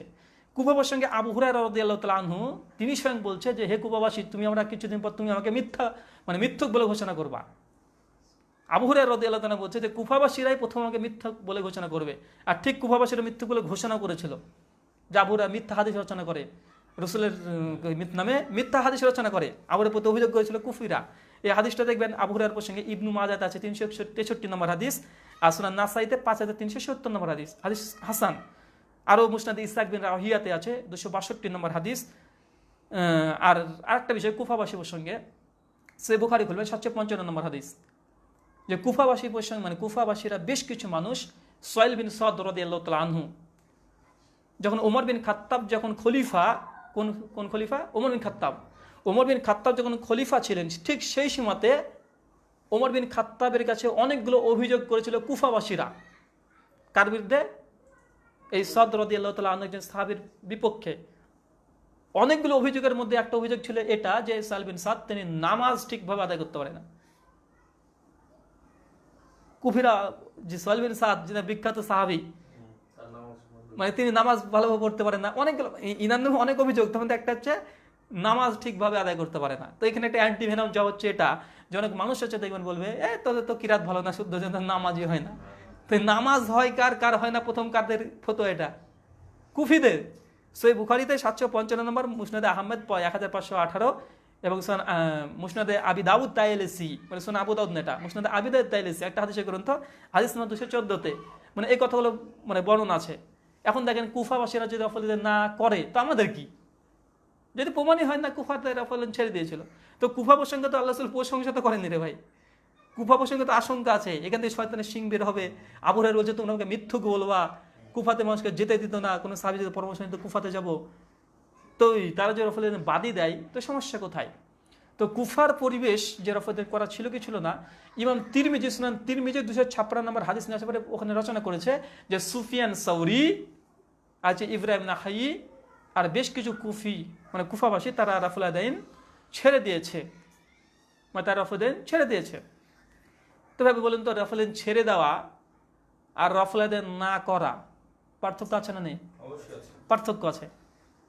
এখন আমি যদি বলি যে ইমাম তিরমিজি নকল করলেন ধরেন এই কথাটা যে কুফাবাসী রফল আদাইন ছেড়ে দিয়েছে, তার অর্থ কি দাঁড়ায়? এখানে অনেকগুলো অর্থ দাঁড়ায়। আমি মানে আরো গভীরভাবে বলবো যে রফল আদাইন করতেন, মানে তারা রফল আদাইন ছেড়ে দিয়েছে, তার অর্থ এটাই যে রফল আদাইন ছেড়ে দিল কেন, একটা প্রশ্ন আসে। আর 2 নম্বর এখানে হচ্ছে এটা যে অনেক মানুষ এখন নামাজ ছেড়ে দিয়েছে, এটা ভালো কাজ না খারাপ কাজ? এখন যদি কোনো ব্যক্তি বলে যে আরে শাহুল ভাই আপনি নামাজ পড়তেন, নামাজটা ছেড়ে দিয়েছে, বা ধরুন আমি এখন জলঙ্গিতে গেলাম বিশেষ পড়া, আরে বিশেষ পড়া মানুষের সব নামাজ ছেড়ে দিয়েছে রে, যদি আমি যদি এটা আফসোস করে যদি বলি তো এটা ভালো না খারাপ? আরে যারা পড়ে যারা মুত্তাকি ব্যক্তি তারা তো আতঙ্ক নামাজ ছেড়ে দিয়েছে মানে। তো মূলত ইমাম তিরমিজি বর্ণনা করার উদ্দেশ্য এটাই যে এতজন সাহাবীর কথা নকল করছে ইমাম তিরমিজি, যে 14 জন সাহাবী, 10 জন তাবেঈ, তারপর তাবেঈ, এরা সকল রফল করতেন, আল্লাহ থেকে বর্ণনা করেছে, কিন্তু কুফাবাসীতে তারা রফল ছেড়ে দিয়েছে। তো ইমাম তিরমিজি মধ্যে দুঃখ প্রকাশ করেছে, আর হানাফিরা এটাকে দলিল বানিয়েছে যে এই দেখো দেখো ইমাম তিরমিজি বলেছে যে রফল ছেড়ে দিয়েছে। বুঝতে পারলেন না? ইমাম তিরমিজির দুঃখ প্রকাশ। ইমাম মারওয়াজি রাহিমাহুল্লাহ 202 হিজরিতে জন্মগ্রহণ করে আর 294 হিজরিতে মৃত্যুবরণ করে। তিনি স্বয়ং 4 খণ্ডে রফল আদাইনের বই নিয়ে এসেছে, লিখেছে। কটা খণ্ড? 4 খণ্ডে বই রচনা করেছে ইমাম মারওয়াজি রাহিমাহুল্লাহ, 4টে খণ্ডতে। তো তিনি এই কলটা নকল করেছেন যে কুফা, তিনি যখন একজন ঐতিহাসিকবিদ ছিলেন, তিনি দেশ ভ্রমণ করেছে, ভ্রমণ করার পরে গিয়ে দেখছে যে সমস্ত মক্কা, হিজাজ, ইরাক, বাসারা, শাম সব জায়গাতে রফল আদাইন করে। তো যাই দেখছে যে কুফাবাসীরা দেখছে রফল আদাইন করছে না, ইমাম মারওয়াজি রাহিমাহুল্লাহ ওর কথা নকল করেছে তার বই, যে আমি দেখলাম যে কুফারবাসীরা বেশ কিছু আছে যারা রফল আদাইন পরিত্যাগ করেছে। এই যে ইমাম মারওয়াজি রাহিমাহুল্লাহ এটা নকল করেছে, হানাফিরা ভাইরা এটাকে দলিল বানিয়েছে, এই কথা দেখো দেখো কুফাবাসীরা রফল আদাইন ছেড়ে দিয়েছে। আরে ভাই এটা তো দুঃখের কথা যে তিনি 4 খণ্ডে রফল আদাইন করার পক্ষে দলিল রচনা করছে, ইতিহাস বলছে কুফারা ছেড়ে দিয়েছে রফল আদাইন। তো এটা তিনি দুঃখ প্রকাশ করে বলেছে, কিন্তু এটাকে দলিল বানাচ্ছে, মানে কোথাকার দলিল কোথা থেকে? তো এই দলিলগুলো কিন্তু এই আমাদের মৌলানা আব্দুল মতিন তিনি দিয়েছেন, নাসিরউদ্দিন চাঁদপুরি হানাফি কেল্লাতে তিনি কিন্তু এই দলিলগুলো দিয়েছেন। স্বাভাবিক সাধারণ পাঠক যদি পড়ে কি বুঝবে যে মদিনাবাসী রফল আদাইন ছেড়ে দিয়েছে, কুফাতে ছেড়ে দিয়েছে, তাই তো? তো তার মানে রফল আদাইন শেষ জমানাতে ছিল না, বা রফল আদাইন অতটা গুরুত্ব নাই, কিন্তু কোথাকার কথা কিভাবে লাগাচ্ছে। এবার আমাদের দলিল যে না রফল আদাইন কি কুফাবাসীরা ছেড়েছিল, আমাদের উত্তর হচ্ছে না, কারা ছেড়েছিল? প্রশ্ন তো যে কোন সাহাবী, একজন সাহাবীর নাম বলেন, 10 জন সাহাবীর নাম বলেন, 5 জনে বলেন যে কুফাবাসীরা সকলের রফল আদাইন ছেড়ে দিয়েছে, তো কারা ছেড়েছে? নাম তো লাগবে। তো বরঞ্চ আমরা এটা দেখি যে কুফাবাসীরা রফল আদাইন ছাড়েনি, এবং কুফার মধ্যে বড় বড় সাহাবী যারা ছিলেন তারা রফল আদাইন করতেন। তার মধ্যে ওয়াইল ইবনে হুজর রাদিয়াল্লাহু তাআলা আনহু, কোন সাহাবী? ওয়াইল ইবনে হুজর রাদিয়াল্লাহু তাআলা আনহু, তিনি হচ্ছেন মানে ওয়াইল বিন হুজর আল কুফি, তিনি কুফার অধিবাসী ছিলেন।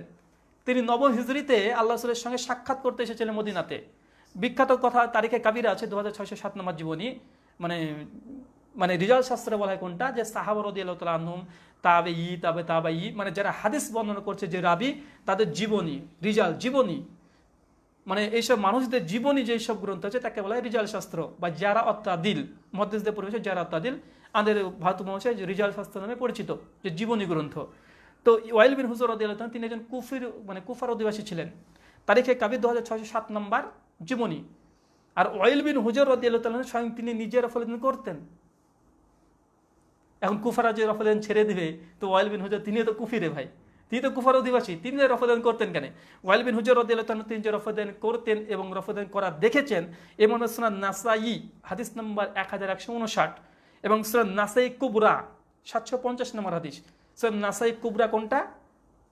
সুনান নাসাই যেটা আমরা দেখি না, আমাদের কাছে সুনান নাসাই যেটা আছে এটা ইমাম নাসাইর কিতাব।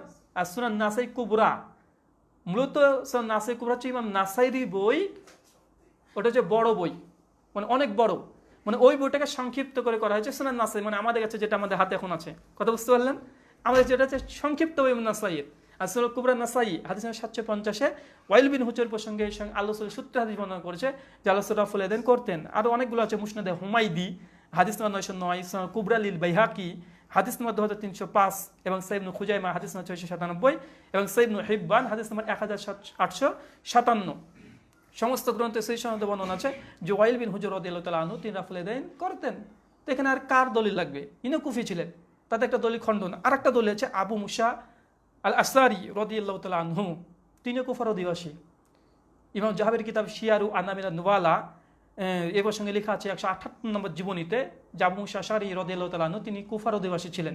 আর আবু মুসা আশআরি রাদিয়াল্লাহু তাআলা আনহু তিনিও রাফল এদাইন করতেন, স্পষ্ট বর্ণনা আছে। এমনকি শুনুন, এটা যে দারাকুতনিতে হাদিসটা বর্ণনা আছে, এটা দারাকুতনি ইসলামিক ফাউন্ডেশন থেকে ছাপানো, বাংলাদেশে হানাফিদে ভাই দারাকুতনি 1097 নম্বর হাদিস দেখেন, আবু মুসা আশআরি থেকে নকল করেছেন, মানে 1097 নম্বর হাদিস যেটা ইসলামিক ফাউন্ডেশন থেকে ছাপানো, যে আবু মুসা আশআরির মানে বর্ণনা কি, মানে কিভাবে তিনি বলছেন দেখেন। আবু মুসা আশআরি থেকে বর্ণিত, তিনি বলেন যে আমি কি তোমাদের রাসূলুল্লাহ সাল্লাল্লাহু আলাইহি সাল্লামের নামাজের পদ্ধতি দেখাবো না?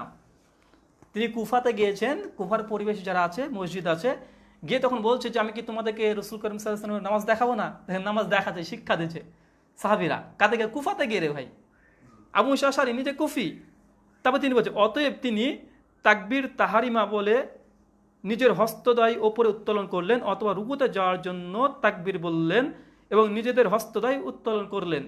এরপর বর্ণনা আছে তিনি যখন রুকুতে করতেন তখন রাফল করলেন, বলছে কুফাবাসী রফল ছেড়ে দিয়েছে। তো আবু মুসা আশআরি স্বয়ং নিজে কুফি এবং তিনি বলছে যে আমি কি তোমাকে রাসূলুল্লাহ নামাজ দেখাবো? সাহাবী থেকে পাকিস্তান রাসূলুল্লাহ নামাজ দেখাবো? তো নিজের নামাজ মানে নামাজ পড়ে দেখাচ্ছে যে রাফল আল্লাহ রাসূল নামাজ পড়েছে। তো এটা 2 নম্বর সাহাবী, মানে এই ধরনের অসংখ্য সাহাবীর আছে যারা রাফল করতেন। আরেকটা দলিল দেবো আমরা, আলী রাদিয়াল্লাহু তাআলা আনহু। আলী রাদিয়াল্লাহু তাআলা কুফাতে তিনি ছিলেন, প্রায় 4 বছর তিনি কুফাতে সময় কাটিয়েছেন।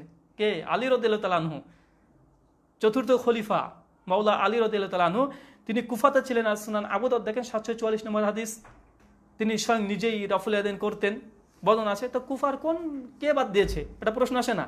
তো আমরা যেখান থেকে দেখিয়ে দিলাম মোটামুটি 3-4টে দলিল, আরও অনেকগুলো দলিল আছে, আলোচনা করতে হলে লম্বা সময় হবে। তারপরে আরও আছে তাবিঈদের মধ্যে সুফিয়ান ইবনে উনাইয়া রাহিমাহুল্লাহ, জন্মগ্রহণ করে 7 হিজরি আর মৃত্যুবরণ করে প্রায় 98 হিজরিতে। সুফিয়ান ইবনে উনাইয়া ইমাম বুখারী মুসলিম মানে সব ছাত্র উস্তাদ, কারণ ইমাম বুখারী কত 194 জন্ম, 256 মৃত্যু। সুফিয়ান ইবনে উনাইয়া 107 জন্ম, ইমাম বুখারীর আগের মানুষ, তিনিও রাফল করতেন। কে নকল করেছে? ইমাম তিরমিজি। ওই যে আমি বললাম না, যে ইমাম তিরমিজি একটা হাদিস নিয়ে আসার পরে তাবেঈদের কথা নকল করেছে কারা কারা রাফল করতেন। ইমাম তিরমিজি বলে সুফিয়ান ইবনে উনাইয়া ইনি একজন কুফি ছিলেন, তিনিও রাফল করতেন। আরও আছে সাইদ ইবনে জুবায়ের, 95 হিজরিতে জন্ম, তিনি একজন কুফি ছিলেন। শিয়ারু আলম নুবালের 484 নম্বর জীবনী, ইমাম তিরমিজি নকল করেছে সাইদ ইবনে জুবায়ের আল কুফি, তিনি রাফল করতেন। আছে আব্দুল ইবনে মুবারক রাহিমাহুল্লাহ, তিনিও রাফল করতেন, 181 হিজরিতে তিনি মৃত্যুবরণ করেন। আর সুনান তিরমিজিতে মজুদ আছে। তবে এখান থেকে মোটামুটি 4-8টা দলিল দিলাম সাহাবী থেকে, যেসব সাহাবীরা কুফাতে ছিলেন, তারা স্বয়ং কুফাতে তারা রাফল করেছে। তো রাফল বাদ দিল কারা বাদ দিয়েছে? একটা প্রশ্ন আসে। তো তার মানে এখান থেকে স্পষ্ট প্রমাণিত যে কুফাতে যারা রাফল এদান বাদ দিয়েছে, কিছু কিছু বাদ দিয়েছে, তাদের পরিচয় জানা যায় না, ইব্রাহিম নাখাই থেকে আছে, আমরা পরবর্তী সময়তে একটা আলোচনা করব যে তিনি কি প্রসঙ্গে কথা বলেছেন। আর এটা সঠিক কথা নয় যে কুফাতে সকলেই রাফল ছেড়ে দিয়েছে, হতে পারে কিছু মানুষ রাফল ছেড়ে দিয়েছে, সকলে নয়। কেন বড় বড় সাহাবী, বড় বড় তাবেঈ তারা রাফল পরিত্যাগ করেছে, তো কি সমস্যা? তো আসলে বিষয়টি ক্লিয়ার হয়েছে। জি জি, পরের প্রশ্ন আমার, সেটা হচ্ছে যে আমরা সাধারণত 4 রাকাত সালাতে 2 রাকাত থেকে ওঠার পরে রাফলে আদিন করি। প্রশ্ন হচ্ছে আমরা যে প্রত্যেক রাকাতে যে তাকবীরটা দিয়ে করি, সেই টাইমে কি আমাদের রাফলে আদিন করতে হবে, কি এই ধরনের কোনো হাদিস আছে? সুনান আবু দাউদে হাদিস আছে এই মর্মে যে আল্লাহ রাসূল প্রত্যেক তাকবীর রাফলে আদিন করতেন। তো এই সূত্র সহি নয়, প্রথম কথা। কারণ আমরা পরিষ্কার আমাদের দাবি যে রাফলে আদিন করতে হবে, তার মানে এই নয় যে হাদিস থাকলে করতে হবে। আমরা বলি যে সহি সূত্রে যদি হাদিস প্রমাণিত হয় তবে আমরা রাফলে আদিন করবো, অন্যথা আমরা রাফলে আদাইন করবো না। তো প্রত্যেক তাকবীরে যে রাফলে আদাইন করতে হবে এই মর্মে কোনো সহি সূত্রে কোনো হাদিস নেই, তার জন্য করিনি। আর সহিহ বুখারীতে ইবনে ওমর মালিক বিন হুয়াইরিস রাদিয়াল্লাহু তাআলা আনহু থেকে বর্ণনা আছে যে তিনি রুকুতে যাওয়ার সময় রাফলে আদাইন করতেন, রুকু থেকে উঠতেন তখন রাফলে আদাইন করতেন, তৃতীয় রাকাতে করতেন, 2 সিজদার মাঝে করতেন না। তো এখানে তো প্রত্যেক তাকবীরের কথা নেই, আছে নাকি? জি নাই। আর ইবনে ওমরের সূত্রে অনেকগুলো হাদিস, পৃথিবীতে এমন কোনো হাদিসের গ্রন্থ নেই যেখানে সালাত অধ্যায় বাঁধা হয়েছে কিন্তু এই হাদিসটা নাই। যতগুলো হাদিসের গ্রন্থ আছে, তাজ্জব ব্যাপার যে রাফলে আদিন প্রসঙ্গে পৃথিবীতে যতগুলো হাদিস আছে আর নামাজ অধ্যায় থাকলেই ইবনে ওমর এই হাদিসটা আছেই আছে। মানে এমন মাশহুর হাদিস প্রত্যেকে বর্ণনা করেছে। তো মূলত মানে প্রত্যেক তাকবীরের হাদিসটা এটা সহি নয়। ইনশাআল্লাহ আমরা দ্বিতীয় যখন রাফলে আদিন প্রসঙ্গে একটা এপিসোড করব, সেই সময় শুধুমাত্র এগুলো আলোচনা করব যে হাদিসের তাহকিকগুলো, মানে প্রত্যেক তাকবীর রাফলে আদিন আছে না নেই, সিজদাতে রাফলে আদিন আছে না নেই, এই বিষয়গুলো আমরা মানে একদিন শুধু হাদিস জেনে তাহকিকের জন্য আমরা মজলিস করব। সেই দিন আমরা বিস্তারিত আলোচনা এই বিষয়ে করে দেবো ইনশাআল্লাহ সেই দিন। হানাফিরা দাবি করে বেশিরভাগ সময় যে আপনার রাফলে আদিন সময় ছিল, পরে মানসুখ হয়ে গেছে। এটা নিয়ে হাদিসের কি, সত্যি কি মানসুখ হয়ে গেছে না?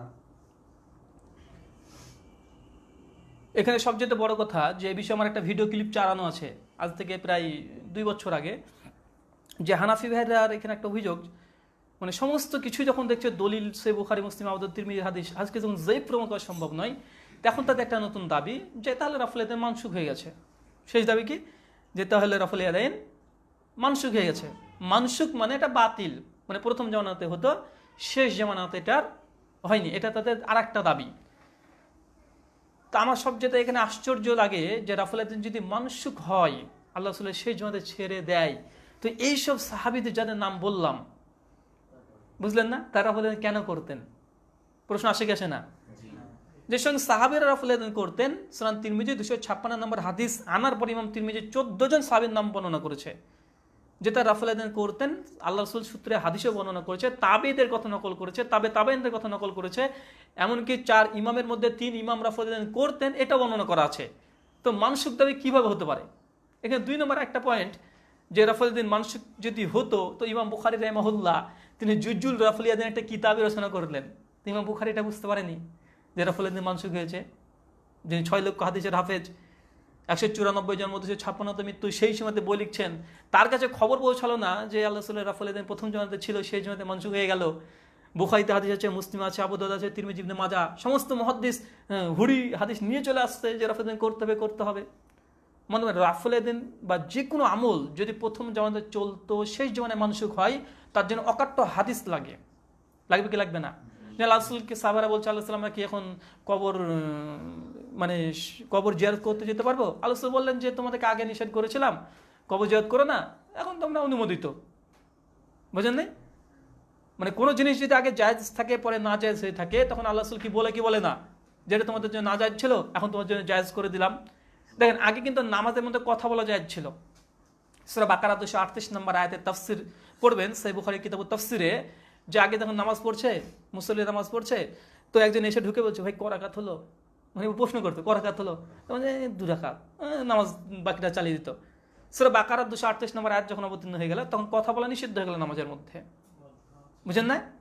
আগে মদ খাওয়া জায়েজ ছিল, আবু মুসা আশআরী বড় বড় সাহাবারা মদ খেত, এখন মদ খাওয়া আয়াত রহিত মানসুখ হয়ে গেছে। এবার এখানে প্রশ্ন দেখেন, যে শরীয়তের মধ্যে কোনো আমল আগে জারি ছিল, পরে আল্লাহ রাসূল মানসুখ করে দিল, সেই মানসুখ আমল যদি কোনো উম্মত করে, সেটা রায় কি? সেটা জায়েজ হবে না নাজেজ না হারাম হবে? নাজেজ হারাম হবে। আগে মদ খাওয়া হতো, সাহাবীরা খেয়েছে, সহিহ বুখারী মুসলিমের হাদিস। এখন যদি কেউ মদ খায়, কি এটা? গুনাহ কাবিরা। আগে মানুষ নামাজে কথা বলতো, নামাজে হাত পা নড়াতো, চলাফেরা করতো, সবকিছু করতো প্রয়োজনীয় কাজ। এখন যদি কেউ নামাজের মধ্যে কথাবার্তা বলে বা চলাফেরা করে, ভাই নামাজ হবে? নামাজ বাতিল হয়ে যাবে। তো আগে রফুলিদ্দিন করতো, এখন যদি কেউ রফুলিদ্দিন করে তো নামাজ কি হওয়ার কথা? বলেন বাতিল হয়ে যাওয়ার কথা। তো হানাফি ভাই থেকে জিজ্ঞাসা করেন তো, যারা আছে তাকে বলবেন যে ভাই, যে আগে কোনো জিনিস যদি শরীয়তে ছিল, যদি রহিত হয়ে যায়, মানুষ যদি করে, সেটা হয় হারাম হবে না জায়েজ হবে? তো রফুলিদ্দিন করলে নামাজ কি বাতিল হবে? ওরা কিন্তু কখনো বলবে না যে নামাজ বাতিল হবে। কেন? তারাও জানে যে রফুলিদ্দিন এটা মানসুক না। কেন? মানসুক জিনিস কখনো কেউ গ্রহণ করে না। এমন কিছু দেখেছেন কোন আমল রফুলিদ্দিন ব্যতীত যে মানসুকের দাবি করা হয়েছে আবার সাহাবীদের মধ্যে প্রচলিত ছিল? মদ জায়েজ ছিল, পরে নাজেজ করার পরে কোনো সাহাবী কি মদ খেত? তারপরে মরণ আছে? নামাজে কথা বলা আগে জায়েজ ছিল, তারপরে কি কোনো সাহাবীরা অ্যাভেলেবল কথা বলতো? জি না। তো এটা যে রফুলিদ্দিনকে মানসুক দাবি করা হয়, এটা সম্পূর্ণ এটা একটা বিভ্রান্তিকর।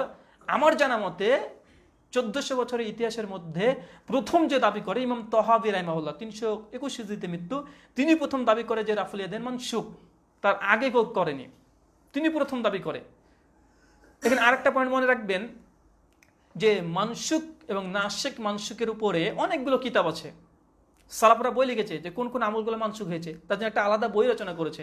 ইমাম জৌজি রাহিমাহুল্লাহ একটা বই আছে মানসুকের উপরে, অনেকগুলো সালাফের মধ্যে বই আছে। কোনো মুহাদ্দিস কিন্তু রফুলিদ্দিনকে মানসুকের মধ্যে অন্তর্ভুক্ত করেনি। তাহলে এটা দলিল কি দলিল নয় যে রফুলিদ্দিন মানসুক নাই? কারণ মানসুকের পরে আলাদা বই আছে রে ভাই, স্বতন্ত্র।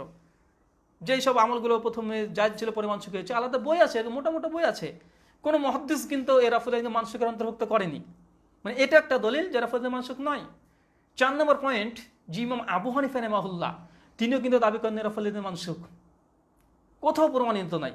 ইমাম আবু হানিফা রাহিমাহুল্লাহ একবারও বলেনি পৃথিবীর সমস্ত হানাফিদের কিতাব যদি পড়ে শেষ করা যায়, একটা গ্রন্থ বলেনি, এটা আমাদের চ্যালেঞ্জ করে আমরা বলতে পারি যে রফুলিদ্দিন মানসুক ইমাম আবু হানিফা রাহিমাহুল্লাহ এটা দাবি করে নি, একটা দলিল দিতে পারবে না। কারণ দাবি তো করেনি, ইমাম আবু হানিফা করেনি। ঠিক আছে, ইমাম আবু হানিফা 40 জন বিখ্যাত শাগরেদ ছাত্র ছিল। কাজী ইউসুফ ছিল, মোহাম্মদ হাসান বিন সাইবানি ছিল, এবং 40 জন বিখ্যাত মানে তার সঙ্গী সাথী ছিল, যাদেরকে ফিকে হানাফি বোর্ড গঠন করেছিল আবু হানিফা রাহিমাহুল্লাহ। তো তাদের একজনও দাবি করেনি যে রফুলিদ্দিন মানসুক। কথা বুঝতে পারলেন না? আমি এখানে কয়টা পয়েন্ট দিলাম যে কোরআনের কোনো আয়াত থেকে রফুলিদ্দিন মানসুক প্রমাণিত হয়? জি না। কোনো আয়াত আল্লাহ বলছে যে তোমরা রফুলিদ্দিন ছেড়ে দাও? বলেনি। আল্লাহ রাসূলের কোনো হাদিস কি আছে যে বলতে আল্লাহ রাসূল বলছে ঠিক আছে আমরা তো প্রথমে রফুলিদ্দিন করতাম, তো এখন তোমরা রফুলিদ্দিন করবে না? কোন হাদিস আছে? না। কোনো সাহাবী থেকে বর্ণনা নেই, কোনো তাবেঈ থেকে নেই, এমনকি ইমাম আবু হানিফা স্বয়ং তিনিও বলেননি, ইমাম আবু হানিফার শাগরেদ যারা আছে তারাও বলেনি। এগুলো প্রশ্ন তো যে কেন বললো না। এখানে আরেকটা পয়েন্ট আলোচনা করা যেতে পারে এইভাবে, যে আমরা জানি ইসলাম পরিপূর্ণ হয়েছে 10ম হিজরিতে, তাই তো? 10ম হিজরিতে ইসলাম পরিপূর্ণ হয়েছে। আল ইয়াউমা আকমালতু লাকুম দীনাকুম, সূরা মাইদা 3 নম্বর আয়াত, যে দিন ইসলামকে মুকাম্মাল করে দিলাম। কত হিজরি? 10 হিজরিতে। আল্লাহ রাসূল মৃত্যুবরণ করায় কত হিজরি? 11 হিজরি। এখন যারা বলছে রফুলিদ্দিন মানসুক প্রথম জমানায় ছিল, সেই জমানাতে বাতিল হয়েছে, তাদেরকে প্রশ্ন দুটো এখানে আরো। তো আল্লাহ রাসূল কত হিজরিতে রফুলিদ্দিন মানসুক বলে ঘোষণা দিয়েছে? কত হিজরিতে? 5, 6, 7, 8, 9, 10, কত হিজরিতে? থাকবে কি থাকবে না ইতিহাস? অবশ্যই থাকবে। আরেকটা প্রশ্ন আসতে পারে, আমরা করতে পারি তাদেরকে, যে আল্লাহ রাসূল মাক্কি জীবনে কি রফুলিদ্দিন ছেড়ে দিয়েছেন না মাদিনী জীবনীতে? কখন রফুলিদ্দিন ছিল? মানসুক কখন হয়েছে? মক্কাতে না মদিনাতে? ইতিহাস লাগবে কি লাগবে না? কোনো আমল যেটা অধিকাংশ সাহাবীরা বর্ণনা করছে, এটাকে যদি বাতিল করতে হয় তো বলুন তো একটা স্পষ্ট অকাট্য লাগবে কি লাগবে না? তো এটারও কোনো প্রমাণ নাই যে আল্লাহ রাসূল মক্কাতে ছেড়েছে না মদিনাতে ছেড়েছে, কোনো প্রমাণ নেই। তো এগুলো শুধুমাত্র ওয়াহিদুক একটা দাবি করে রফুলিদ্দিন মানসুক। বরং আমার এই বিষয়ে একটা আলাদা লেকচার আছে, আমরা এখানে মানে প্রমাণ করে দেখাতে পারি যে আল্লাহ রাসূল আসলে রফুলিদ্দিন কখনোই তিনি কখনোই ছাড়েননি। তার জ্বলন্ত প্রমাণ যে আমরা হাদিসটা বর্ণনা করেছি, হাদিসটা বারবার আমরা উল্লেখ করব না, যে মালিক ইবনু হুয়ারিস রাদিয়াল্লাহু তাআলা আনহু একজন সাহাবী।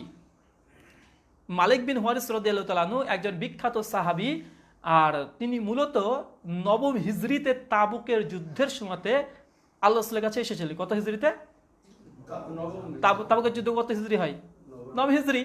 ইমাম জাসকালি ফাতুল বাড়িতে তিনি স্পষ্ট রচনা করেছে যে তাবুকের যুদ্ধ হয় 9 হিজরিতে। আর তাবুকের যুদ্ধেতে সময়তে আল্লাহ রাসূলের কাছে মালিক ইবনু হুয়ারিস রাদিয়াল্লাহু তাআলা আনহু একজন সাহাবী, তিনি সাক্ষাৎ করতে এসেছেন। তিনি তারপরে বর্ণনা করছেন যে আল্লাহ রাসূলের সঙ্গে 20 দিন 20 রাত্রি ছিলাম মদিনাতে, একদিন নয়, 20 দিন 20 রাত্রি। মালিক বিন হুয়ারিস বেশ কিছু সঙ্গীর সাথে রেখে নিয়ে এসছে আল্লাহ রাসূলের সঙ্গে সাক্ষাৎ করে তাবুকের সময়তে। আসার পরে বিখ্যাত আমরা হাদিস একটা জানি, সকলেই হাদিসটা জানি, কিন্তু হাদিসের মধ্যে একটা গভীরতা আছে। কোনটা? যে সাল্লু কামা রাআইতুমুন্নী উসাল্লি, যে সালাত আদায় করো এইভাবে যেভাবে আমাকে দেখলে। এই কথাটা কাকে বলেছিল আল্লাহ রাসূল জানেন? এই মালিক বিন হুয়ারিসকে। কোন সাহাবীকে? মালিক বিন হুয়ারিসকে। আর ইনি কত হিজরিতে আল্লাহ রাসূলের কাছে এসেছিলেন? 9 হিজরি। ইসলাম পূর্ণ হয় কত হিজরি? 10 হিজরি। সহিহ বুখারী 631 নম্বর হাদিস দেখেন। আজকাল হাদিসটা তো ছোট্ট না, হাদিসটা অনেক বড় হাদিস। মানে আমরা শুধু ছোট্ট একটা অংশ তুলে দিই যে আল্লাহ আমাকে সেই সালাত আদায় করতে হয়েছে, সেই সালাত আদায় করো। আসলে এখানে মালিক বিন হুয়ারিস বলছে যে আমি আল্লাহ রাসূলের কাছে আসলাম, 20 দিন 20 রাত্রি অতিবাহিত করলাম। 20 দিন যখন ছিলাম তখন বাড়ির পরিবার ছেলে মেয়ে আছে যে মন খারাপ করতে লাগলো। তো আল্লাহ রাসূল আমাদের মুখ দেখে বুঝতে পারলেন যে না, আমরা আর মানে থাকতে ইচ্ছে হচ্ছে না, বাড়ির একটা টান চলে এসছে। আল্লাহ রাসূল আগে থেকে বুঝতে পারলেন, প্রশ্ন করলেন মালিক বিন হুয়ারিসকে যে তোমরা বাড়ি যেতে ইচ্ছা করছো? তো জি হ্যাঁ। তো আল্লাহ রাসূল তখন অনেকগুলো আদেশ করলেন, অনেকগুলো নসিহত করলেন, চলে যাবে সাহাবী। তো অনেকগুলো নসিহার মধ্যে একটা নসিহত এটা, এই যে তুমি 20 দিন 20 রাত্রি আমার কাছে ছিলা, সাল্লু কামারা, মানে সেইভাবে সালাত আদায় করো যেভাবে আমাকে দেখলে। কত হিজরি এটা? 9 হিজরি। এখন তাহলে বুঝতে হবে যে মালিক বিন হুয়ারিস এই সাহাবী 9 হিজরি ইসলাম মানে তিনি এসেছিলেন। এখন এই সাহাবা রাদিয়াল্লাহু তাআলা আনহু তার আমল যদি দেখা যায় রফাদান করা বা না করা, তাহলে বোঝা যাবে যে আল্লাহ রাসূল সেই সময়তে তিনি নামাজ কিভাবে পড়েছেন। কথা বুঝলেন না? কারণ তিনি তো আল্লাহ রাসূলকে দেখছেন 9 হিজরিতে, আল্লাহ রাসূল কিভাবে নামাজ পড়ে। আর আল্লাহ রাসূল বলছে আমাকে যেভাবে নামাজ পড়তে দেখলা ওইভাবেই তুমি নামাজ পড়বা। তার বলছে এই সাহাবীর আমলটা যদি আমরা দেখি তাহলে পরিষ্কার। এই হাদিসটা মানে অনেকগুলো তো গ্রন্থে আছে যে আপনারা দেখতে পারেন যে সাল্লু কামা রাআইতুমুন্নী উসাল্লি, মালিক বিন হুয়ারিসকে যে আল্লাহ রাসূল বলেছিল যে আমাকে ওইভাবে নামাজ মানে যেভাবে দেখলে এইভাবে নামাজ পড়বে। অনেকগুলো ঘটনা আছে। সহিহ বুখারী 631 নম্বর হাদিস এবং সহিহ বুখারী 6008 নম্বর হাদিস এবং সহিহ বুখারী 7246। ইমাম বুখারী 3বার হাদিসটা নিয়ে এসেছে। সহিহ ইবনে খুজাইমাতে আছে 397 নম্বর হাদিস এবং সহিহ ইবনে হিব্বান হাদিস নম্বর 1658 এবং 1887 এবং সুনান দারিকুতনি 1086 নম্বর হাদিস, বাইহাকি সুনানুল কুবরা হাদিস নম্বর 3865, আদাবুল মুফরাদ লিল ইমাম বুখারী, মানে ইমাম বুখারীর একটা গ্রন্থ আদাবুল মুফরাদ হাদিস নম্বর 213, মুসনাদে শাফিঈ ইমাম শাফিঈ রাহিমাহুল্লাহ গ্রন্থ হাদিসের গ্রন্থ হাদিস নম্বর 294, শারহু মুশকিলুল আসার ইমাম তাহাবির গ্রন্থ 1725, মারিফাতুস সুনান আল আসার হাদিস নাম্বার 4604। অনেক জায়গাতে আছে। তো এখানে দলিল একটাই যে মালিক বিন হুয়ারিসকে আল্লাহ রাসূল বলেছে আমাকে যেভাবে নামাজ পড়তে দেখলে ওইভাবে নামাজ পড়বে। আর ঘটনা 9 হিজরির। এখন মালিক বিন হুয়ারিসের যদি আমল যদি আমরা দেখি, অথবা মালিক বিন হুয়ারিস যদি বলে না আল্লাহ রাসূলকে আমি দেখেছি রুকুতে যাওয়ার সময়, রুকু থেকে ওঠার সময় তিনি রফাদান করতেন, তার মানে কি প্রমাণ হবে? যে 9 হিজরি পর্যন্ত রফাদান ছিল ইসলামে। কারণ তিনি তো সেই সাহাবী যাকে আল্লাহ রাসূল বলেছেন। তো আরো আশ্চর্য হয়ে যাবে, মালিক বিন হুয়ারিস প্রসঙ্গে সহিহ বুখারীতে আছে, কোন ইতিহাসের গ্রন্থ না রে ভাই, সহিহ বুখারী, সহিহ মুসলিম, হানাফি শাফি মালিকি হাম্বলি সকলে একমত যে বিশুদ্ধ একটা গ্রন্থ সহিহ বুখারী। তো সহিহ বুখারী 824 নম্বর হাদিস পড়বেন এবং সহিহ বুখারী মানে আবু দাউদ 842 আছে, আর বাইহাকি হাদিস নম্বর 2752 আছে। আমরা বুখারী সচরাচর সবার কাছে আছে। 824 নম্বর হাদিস দেখবেন, এই মালিক বিন হুয়ারিস রাদিয়াল্লাহু তাআলা আনহু উনি করেছেন কি, তিনি নিজের গ্রামে চলে গেছেন, যার পরে মসজিদে গিয়ে মালিক বিন হুয়ারিস তার সঙ্গে সাথীকে ডাকছে যে আসো তোমাদেরকে দেখাই রাসূল কিভাবে নামাজ পড়েছে। বুঝতে পারছেন? এই মালিক বিন হুয়ারিস নিজে গ্রামে চলে গেছে মসজিদে গিয়ে আসো তোমাকে রাসূলের নামাজ দেখাবো। আবার এই কথা তিনি বলছেন যে আসলে নামাজ পড়াটা উদ্দেশ্য নয়, তোমাকে শিক্ষা দেওয়া বা রাসূলের সালাত কেমন সেটা দেখানোই আমার উদ্দেশ্য। এবার সহিহ বুখারীতে আপনারা মানে মালিক বিন হুয়ারিস কিভাবে নামাজ পড়েছিল বা তিনি কোন হাদিস বর্ণনা করেছিল এবার যদি দেখা যায় তাহলে বোঝা যাবে। আমরা মূলত এখানে রিজাল শাস্ত্রের প্রয়োজন হবে না, আমরা সঙ্গে হাদিসের গ্রন্থ থেকে যদি পাওয়া যায় তাহলে কোনো মানে ইখতিলাফ আছে যে মালিক বিন হুয়ারিস কিভাবে আল্লাহ রাসূলের সালাত বর্ণনা করেছে। সহিহ বুখারীতে আমরা একাধিক জায়গাতে সহিহ বুখারীতে বর্ণনা আছে। আমরা তোমার সহিহ বুখারীর একটা হাদিস দেখবো 737 নম্বর হাদিস, সহিহ মুসলিমে আছে 391 নম্বর হাদিস, যেটা দারুস সালাম পাকিস্তান থেকে ছাপা। তো মালিক বিন হুয়ারিস রাদিয়াল্লাহু তাআলা আনহু তিনি বলছেন যে আমি রাসূলকে দেখেছি তিনি যখন রুকুতে যেতেন এবং রুকু থেকে উঠতেন তখন তিনি রাফুল ইয়াদাইন করতেন। তিনি যখন রুকুতে যেতেন, রুকু থেকে উঠতেন, তিনি রাফুল ইয়াদাইন করতেন। বলেন তো আর কিছু দলিল লাগে যে 9 হিজরি মতে ইসলামে রাফুল ইয়াদাইন মালিক বিন হুয়ারিস রাদিয়াল্লাহু তাআলা আনহু নিজেই বলছেন যে রাসূল রুকুতে যেতেন, রুকু থেকে উঠতেন তখন রাফুল ইয়াদাইন করতেন। 9 হিজরি রে ভাই, তাই রাফুল আদান কখন মানসিক হলো? কত হিজরিতে? কারণ 10ম হিজরিতে ইসলাম পূর্ণ হয়ে গেল, মাঝখানে একটা বছর, তাই তো, একটা বছর। এখন 10ম হিজরিতে দলিল কি? এখন বলতে পারে না 9ম হিজরিতেই রাফুল, 9ম হিজরির পরেই রাফুল আদান মানসিক হয়েছে। 10ম হিজরিরও দলিল আছে যে 10ম হিজরি পর্যন্ত রাফুল আদান করতেন। আরেকজন সাহাবী আছে ওয়াইল বিন হুজর রাদিয়াল্লাহু তাআলা আনহু, যার প্রসঙ্গে আমরা একটু আগে আলোচনা করলাম। ওয়াইল বিন হুজর রাদিয়াল্লাহু তাআলা আনহু তিনি 9ম হিজরিতে তিনিও মুসলিম হয়েছেন। তিনি ইয়েমেনের বাদশাহ ছিলেন এবং বাদশাহ নিজেই একজন সন্তান ছিলেন। তো ওয়াইল বিন হুজর রাদিয়াল্লাহু তাআলা আনহু সূরা নাসাই খুলবেন 1159 নম্বর হাদিস, আর সূরা নাসাই কুবরা 750 নম্বর হাদিস। 9ম হিজরিতে এই বিশেষ করে 9ম হিজরিতে তিনি ইসলাম কবুল করেন। আল বিদায়া ওয়ান নিহায়া ইবনে কাসির রাহিমাহুল্লাহর বিখ্যাত গ্রন্থ আছে, 5ম খণ্ডের 71 পৃষ্ঠাতে লিখেছে যে ওয়াইল বিন হুজর রাদিয়াল্লাহু তাআলা আনহু ইসলাম কবুল করার পরে, মুসলিম হওয়ার পরে পরের বছরে তিনি এসেছিলেন রাসূলের সঙ্গে সাক্ষাৎ করতে মদিনাতে। তো কত হিজরি হবে হিসাবে? 10ম হিজরি। আর ইমাম হাজার আসকালানী ফাতুল বারিতে তিনি রচনা করেছেন যে ওয়াইল বিন হুজর রাদিয়াল্লাহু তাআলা আনহু তিনি 10ম হিজরিতে আল্লাহ রাসূলের সঙ্গে সাক্ষাতে এসেছিলেন। আর শুধু এটা এমনটি নয়, হানাফিদের মধ্যে আছে আল্লামা বদরুদ্দিন আইনি হানাফি, তার উমদাতুল কারি আলা সহিহুল বুখারী, মানে সহিহ বুখারী ব্যাখ্যা গ্রন্থ 735 নম্বর হাদিস নিয়ে আসার পরে হাদিসের পরে তিনি ওখানে বলে দিয়েছেন যে ওয়াইল বিন হুজর রাদিয়াল্লাহু তাআলা আনহু তিনি 10ম হিজরিতে তিনি মদিনাতে এসেছিলেন 10ম হিজরিতে। এবার সুনান নাসাই 1159 নম্বর হাদিস, ওয়াইল বিন হুজর তখন এসে বলছে যে আমি রাসূলের সালাতকে লক্ষ্য করলাম যে রাসূল কিভাবে সালাত আদায় করে। এশার সালাত শীতের সময়তে এসেছিল, মানে হাদিসে স্পষ্ট আছে, হাদিসটা যে কেউ পড়লে বুঝতে পারবে, চোখে ভাসবে। ওয়াইল বিন হুজর বলছে আমি আল্লাহ রাসূলের সালাত দেখার জন্য এসেছিলাম। সুনান আবু দাউদে আছে 27 আর নাসাইর বর্ণনা 1159। তখন আল্লাহ রাসূলকে দেখলাম তিনি নামাজরত অবস্থায় চাদরের মধ্যে থেকে হাত বের করে রুকুতে যাওয়ার সময়, রুকু থেকে ওঠার সময় রাফুল আদান করছেন। চাদরের মধ্যে থেকে না, শীতের সময় দেখিয়েছেন এবং চাদরের মধ্যে থেকে রাফুল আদান করছেন। তো মালিক ওয়াইল বিন হুজর রাদিয়াল্লাহু তাআলা আনহু কত হিজরিতে এসেছিলেন? 10ম হিজরি। তিনি 10ম হিজরিতে আল্লাহ রাসূল নামাজ দেখছেন। তো রাফুল আদান মানসুক কখন হলো?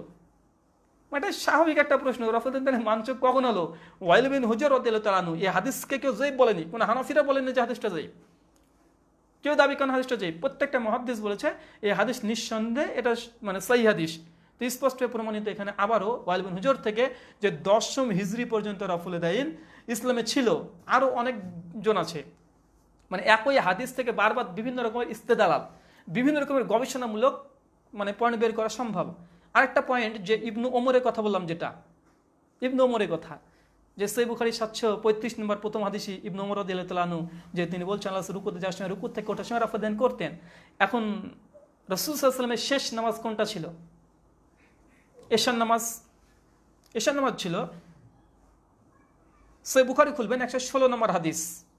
ইবনু ওমর রাদিয়াল্লাহু তাআলা আনহু বলছে রাসূলের শেষ জীবনের যে নামাজ ছিল এশার নামাজ, আমি ইবনু ওমর আল্লাহ রাসূলের পেছনে সেই দিন দাঁড়িয়েছিলাম।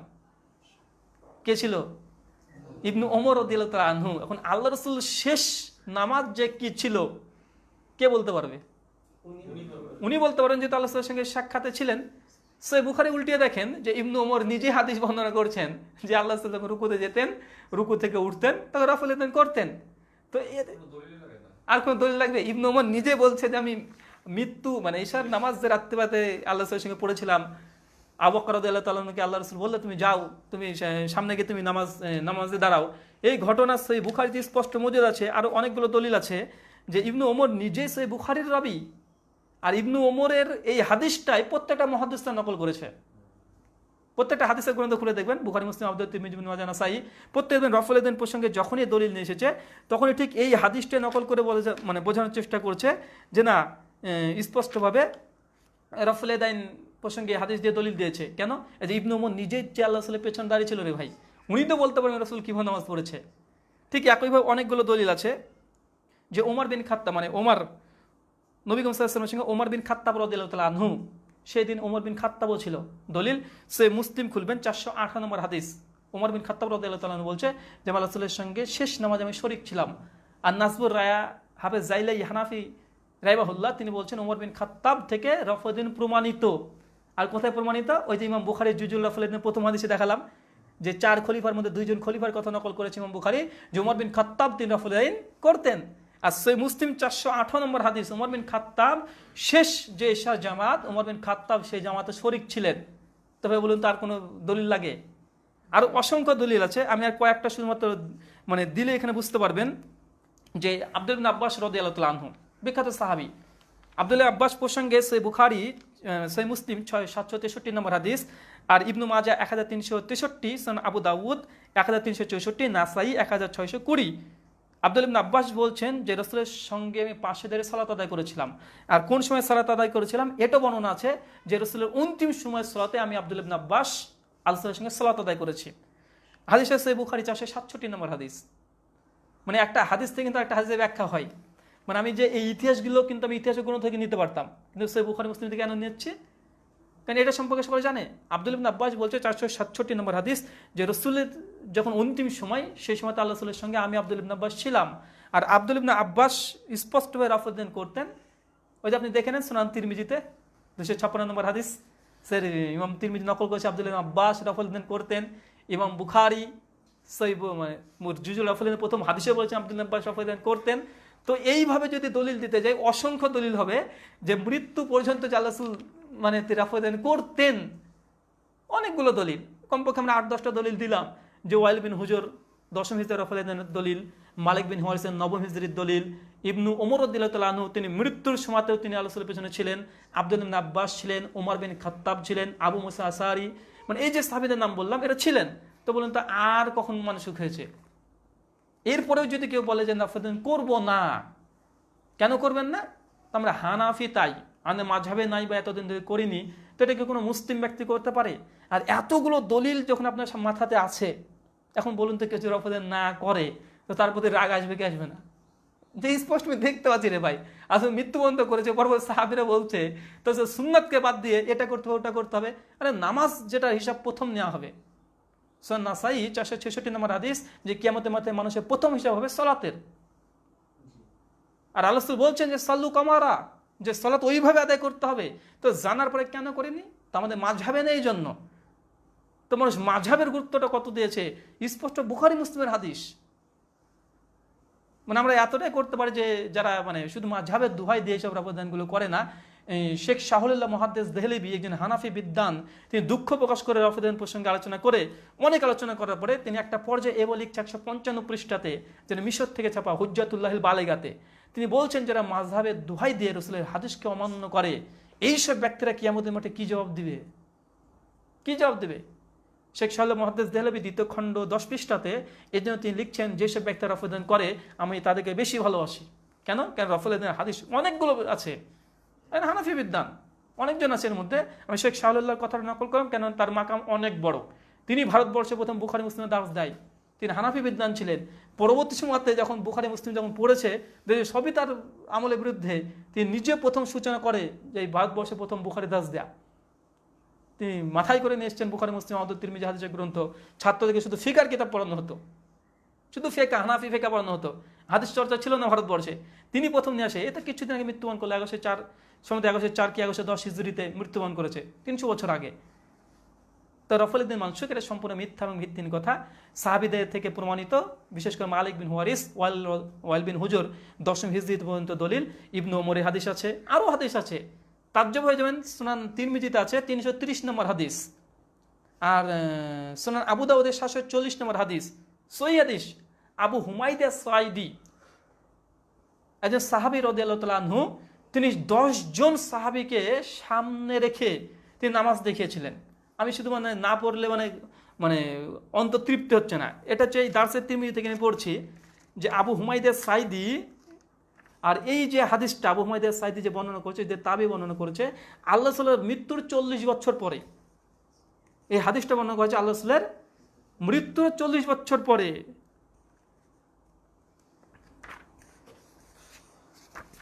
এখানে হাদিসটা মানে হাদিসটা যে কেউ যদি পড়ে স্পষ্টভাবে বুঝতে হবে যে আবু হুমায়দা সাঈদীর এই হাদিসের মানে এতটাই, মানে আবু হুমায়দা সাঈদী একদিন মানে এসছে আল্লাহ রাসূলের কাছে, মানে সাহাবীদেরকে 10 জন সাহাবীকে সামনে রেখেছে। তখন বলছে যে আমি আল্লাহ রাসূল তোমাদেরকে নামাজ দেখাতে চাই, যে আল্লাহ রাসূল কেমন নামাজ পড়তেন। তখন বাকি সাহাবীরা বলছে যে আল্লাহ রাসূল কেমন নামাজ পড়তো তুমি জানবা কীভাবে, আমাদের চাইতে ভালো। তখন আবু হুমায়দা সাঈদী বলছে ঠিক আছে আমি নামাজ দেখাচ্ছি তাহলে। তখন তিনি যখন প্রথম তাকবীর দিলেন, তারপরে হাত বাঁধলেন, রুকুতে গেলেন, রুকু থেকে উঠলেন, সবসময় তো নিরাপদ করছেন। তখন 10 জন সাহাবী তখন সাক্ষী দিচ্ছে যে তুমি ঠিক বলেছো যে আল্লাহ রাসূল সাল্লাল্লাহু আলাইহি ওয়াসাল্লাম ঠিক এইভাবে সালাত আদায় করতেন। তো আল্লাহ সাল্লাম মৃত্যুর 40 বছর পরে এই ঘটনা সাহাবীরা নিজেদের মধ্যে আপোষে তারা বলছে আল্লাহ সাল্লাম নামাজ আমি দেখাবো তোমাদেরকে। 10 জন বলছে যে হ্যাঁ, যে আল্লাহ রাসূল ঠিক তুমি যেভাবে নামাজ পড়ো ঠিক এইভাবেই নামাজ পড়তো আল্লাহ রাসূল। তো এর চেয়ে তারপর কোনো দলিল লাগবে? একাধিক হাদিস, প্রচুর হাদিস। তার জন্য ইমাম বুখারী একটা আলাদা বই রচনা করেছে রাগে। শুধু প্রথম কথা ইমাম বুখারী এটা, যারা রফলেন তারকারে রফলেন ছেড়ে দেয় তাদের অভিযানে, তাদের বিরুদ্ধে আমি এই কলম ধরেছি। তাদের মানে গোড়ামি, তাদের যে বদ রক্ত, এইসব ভাষা ব্যবহার করেছে ইমাম বুখারী। যে তাদের হার তাদের হারে পড়েছে, অনেক কিছু ভাষা ইমাম বুখারী ব্যবহার করেছে। বুঝতে পারলেন? তিনি তো মুহাদ্দিস, তিনি তো বিভিন্ন জায়গায় ঘুরে বেড়েছে, দেখেছে। শুধুমাত্র মাঝহাবের দোয়াইতে পরিত্যাগ করবে এটা তো হয় না। জি, যাই হোক, আমরা আলোচনা আর বেশি লম্বা করবো না। আমরা আলোচনা সংক্ষিপ্ত এখানে করলাম। রাফুদের প্রসঙ্গে আজকে আমরা যেই কয়টা ইলমি আলোচনা করলাম কোরআন এবং হাদিসের আলোকে, এগুলো প্রথমে সকলে তাহাকিক করতে হবে। পরবর্তী সময় আপনারা ভিডিও শুনবেন, ভিডিওটা দেখবেন, অনেক কথা হয়তো বুঝতে পারবেন না, কারণ অনেক নতুন নতুন শব্দ আছে, তার জন্য এগুলো বুঝতে পারবেন না। ইনশাআল্লাহ যে বারবার শুনেন, আর যখন রেফারেন্সগুলো দিচ্ছি আপনার বাড়ি থেকে প্রত্যেকজন গিয়ে বইগুলো খুলবেন, খুলে দেখবেন। আর এই প্রত্যেকটা হাদিস বলার সময় কিন্তু জন্ম মৃত্যু সাল বলছি কেন? কারণ এটা সুবিধা হবে প্রত্যেকটা। আর আমি প্রত্যেকটা রাবি, প্রত্যেকটা সাহাবীদের পরিচয় বলে দিচ্ছি, কারণ এটা যেন আরো মজবুত হয়। তাই এটা বিস্তারিত জানার জন্য একটাই বই যথেষ্ট, ইমাম বুখারীর জুজুল রাফলিয়া দাইন। ওই বইটা আপনারা বাংলাতে অনুবাদ হয়েছে, বাংলা থেকে আপনারা কিনতে পারেন। ইনশাআল্লাহ সকলে এই বিষয়ে যে কোনো দোকানে, বইয়ের দোকানে ইনশাআল্লাহ আপনারা পেয়ে যাবেন। তো এই প্রসঙ্গে ইনশাআল্লাহ আমরা আরও দ্বিতীয় একটা এপিসোড করবো রাফিদের প্রসঙ্গে। বাকি যে অভিযোগগুলো আছে আমরা সেগুলো ইনশাআল্লাহ সেদিন খণ্ডন করব। আর আমরা নিয়াত আছে আমার সামনে যে রবিবার আমরা আলোচনা করব ইলমি তাহকিকি মাজলিস মাসলা নাম্বার 3। সেদিন আলোচ্য বিষয় হবে যে বাসর রাতের একদিন, আমরা যেগুলো ভুল করি, বাসর রাতের একদিন প্রথম দিন স্ত্রী যখন বাড়িতে প্রবেশ করছে, রাস্তাতে গাড়ি এসেছে, ওখান থেকে শুরু করে একদম ফজর পর্যন্ত আমাদের কি করণীয়, কি বর্জনীয়। আমি ইন্টারনেটে দেখেছি এই বিষয়ে, যে এই বিষয়ে পুরো কোনো আলোচনা নেই এ বিষয়ে, এবং এ বিষয়ে অনেকগুলো প্রশ্ন আসে, বিশেষ করে যুবক যুবতী যারা নতুন বিয়ে করে, এ বিষয়ে অনেকগুলো প্রশ্ন আসে যে কি করা যায় আর কি করা যায় না, এটা বৈধ কি অবৈধ, অনেক রকম প্রশ্ন আসে। তো এই জন্য আমি বক্তৃতার বিষয় এটা থাকবে বাসর রাতের আদর্শ, অথবা আমাদের বক্তৃতার বিষয় থাকবে যে বিয়ের প্রথম রাত্রি। এ প্রসঙ্গে ইনশাআল্লাহ আমরা বিস্তারিত কমপক্ষে 20 থেকে 30টা পয়েন্ট আমরা আলোচনা করবো। আমাদের কি করণীয়, কি বর্জনীয়, স্বামী স্ত্রীর মধ্যে কেমন সে রাতটা কীভাবে কাটানো উচিত, অনেকগুলো নিদর্শন আছে ইনশাআল্লাহ। কোরআন সুন্নাহর আলোকে, সই হাদিসের আলোকে আমরা সেগুলো জানাবো ইনশাআল্লাহ। সেদিন অনেক ভালো লাগবে, আলোচনা একটু আলাদা ধরনের হবে। এগুলো সাধারণত কোনো বাংলা ভাষাতে আমি দেখিনি যে এই ধরনের আলোচনা। আর আজকের যে তাহকিকি মাজলিস আমার জানার মতে বাংলা ভাষাতে এই ধরনের আলোচনা কেউ করেনি, এত বিস্তারিত ডিটেলস। আর এগুলো বিস্তারিত ডিটেলস করাটা সম্ভব নয়। তাই আজকে আমরা এখানে আলোচনা শেষ করব। বাকি যদি প্রশ্ন উত্তর থাকে আমরা লাইভ বন্ধ করার পরে পরামর্শ করতে পারি। আমরা এখন আপাতত লাইভ বন্ধ করবো। ইনশাআল্লাহ দ্বিতীয় দিন আবার রবিবার ইনশাআল্লাহ আমরা আরো বিস্তারিত আলোচনা করব। সুবহানাকা আল্লাহুম্মা বিহামদিকা আশহাদু আল্লা ইলাহা ইল্লা আনতা আস্তাগফিরুকা ওয়া আতুবু ইলাইক। আসসালামু আলাইকুম ওয়া রাহমাতুল্লাহ।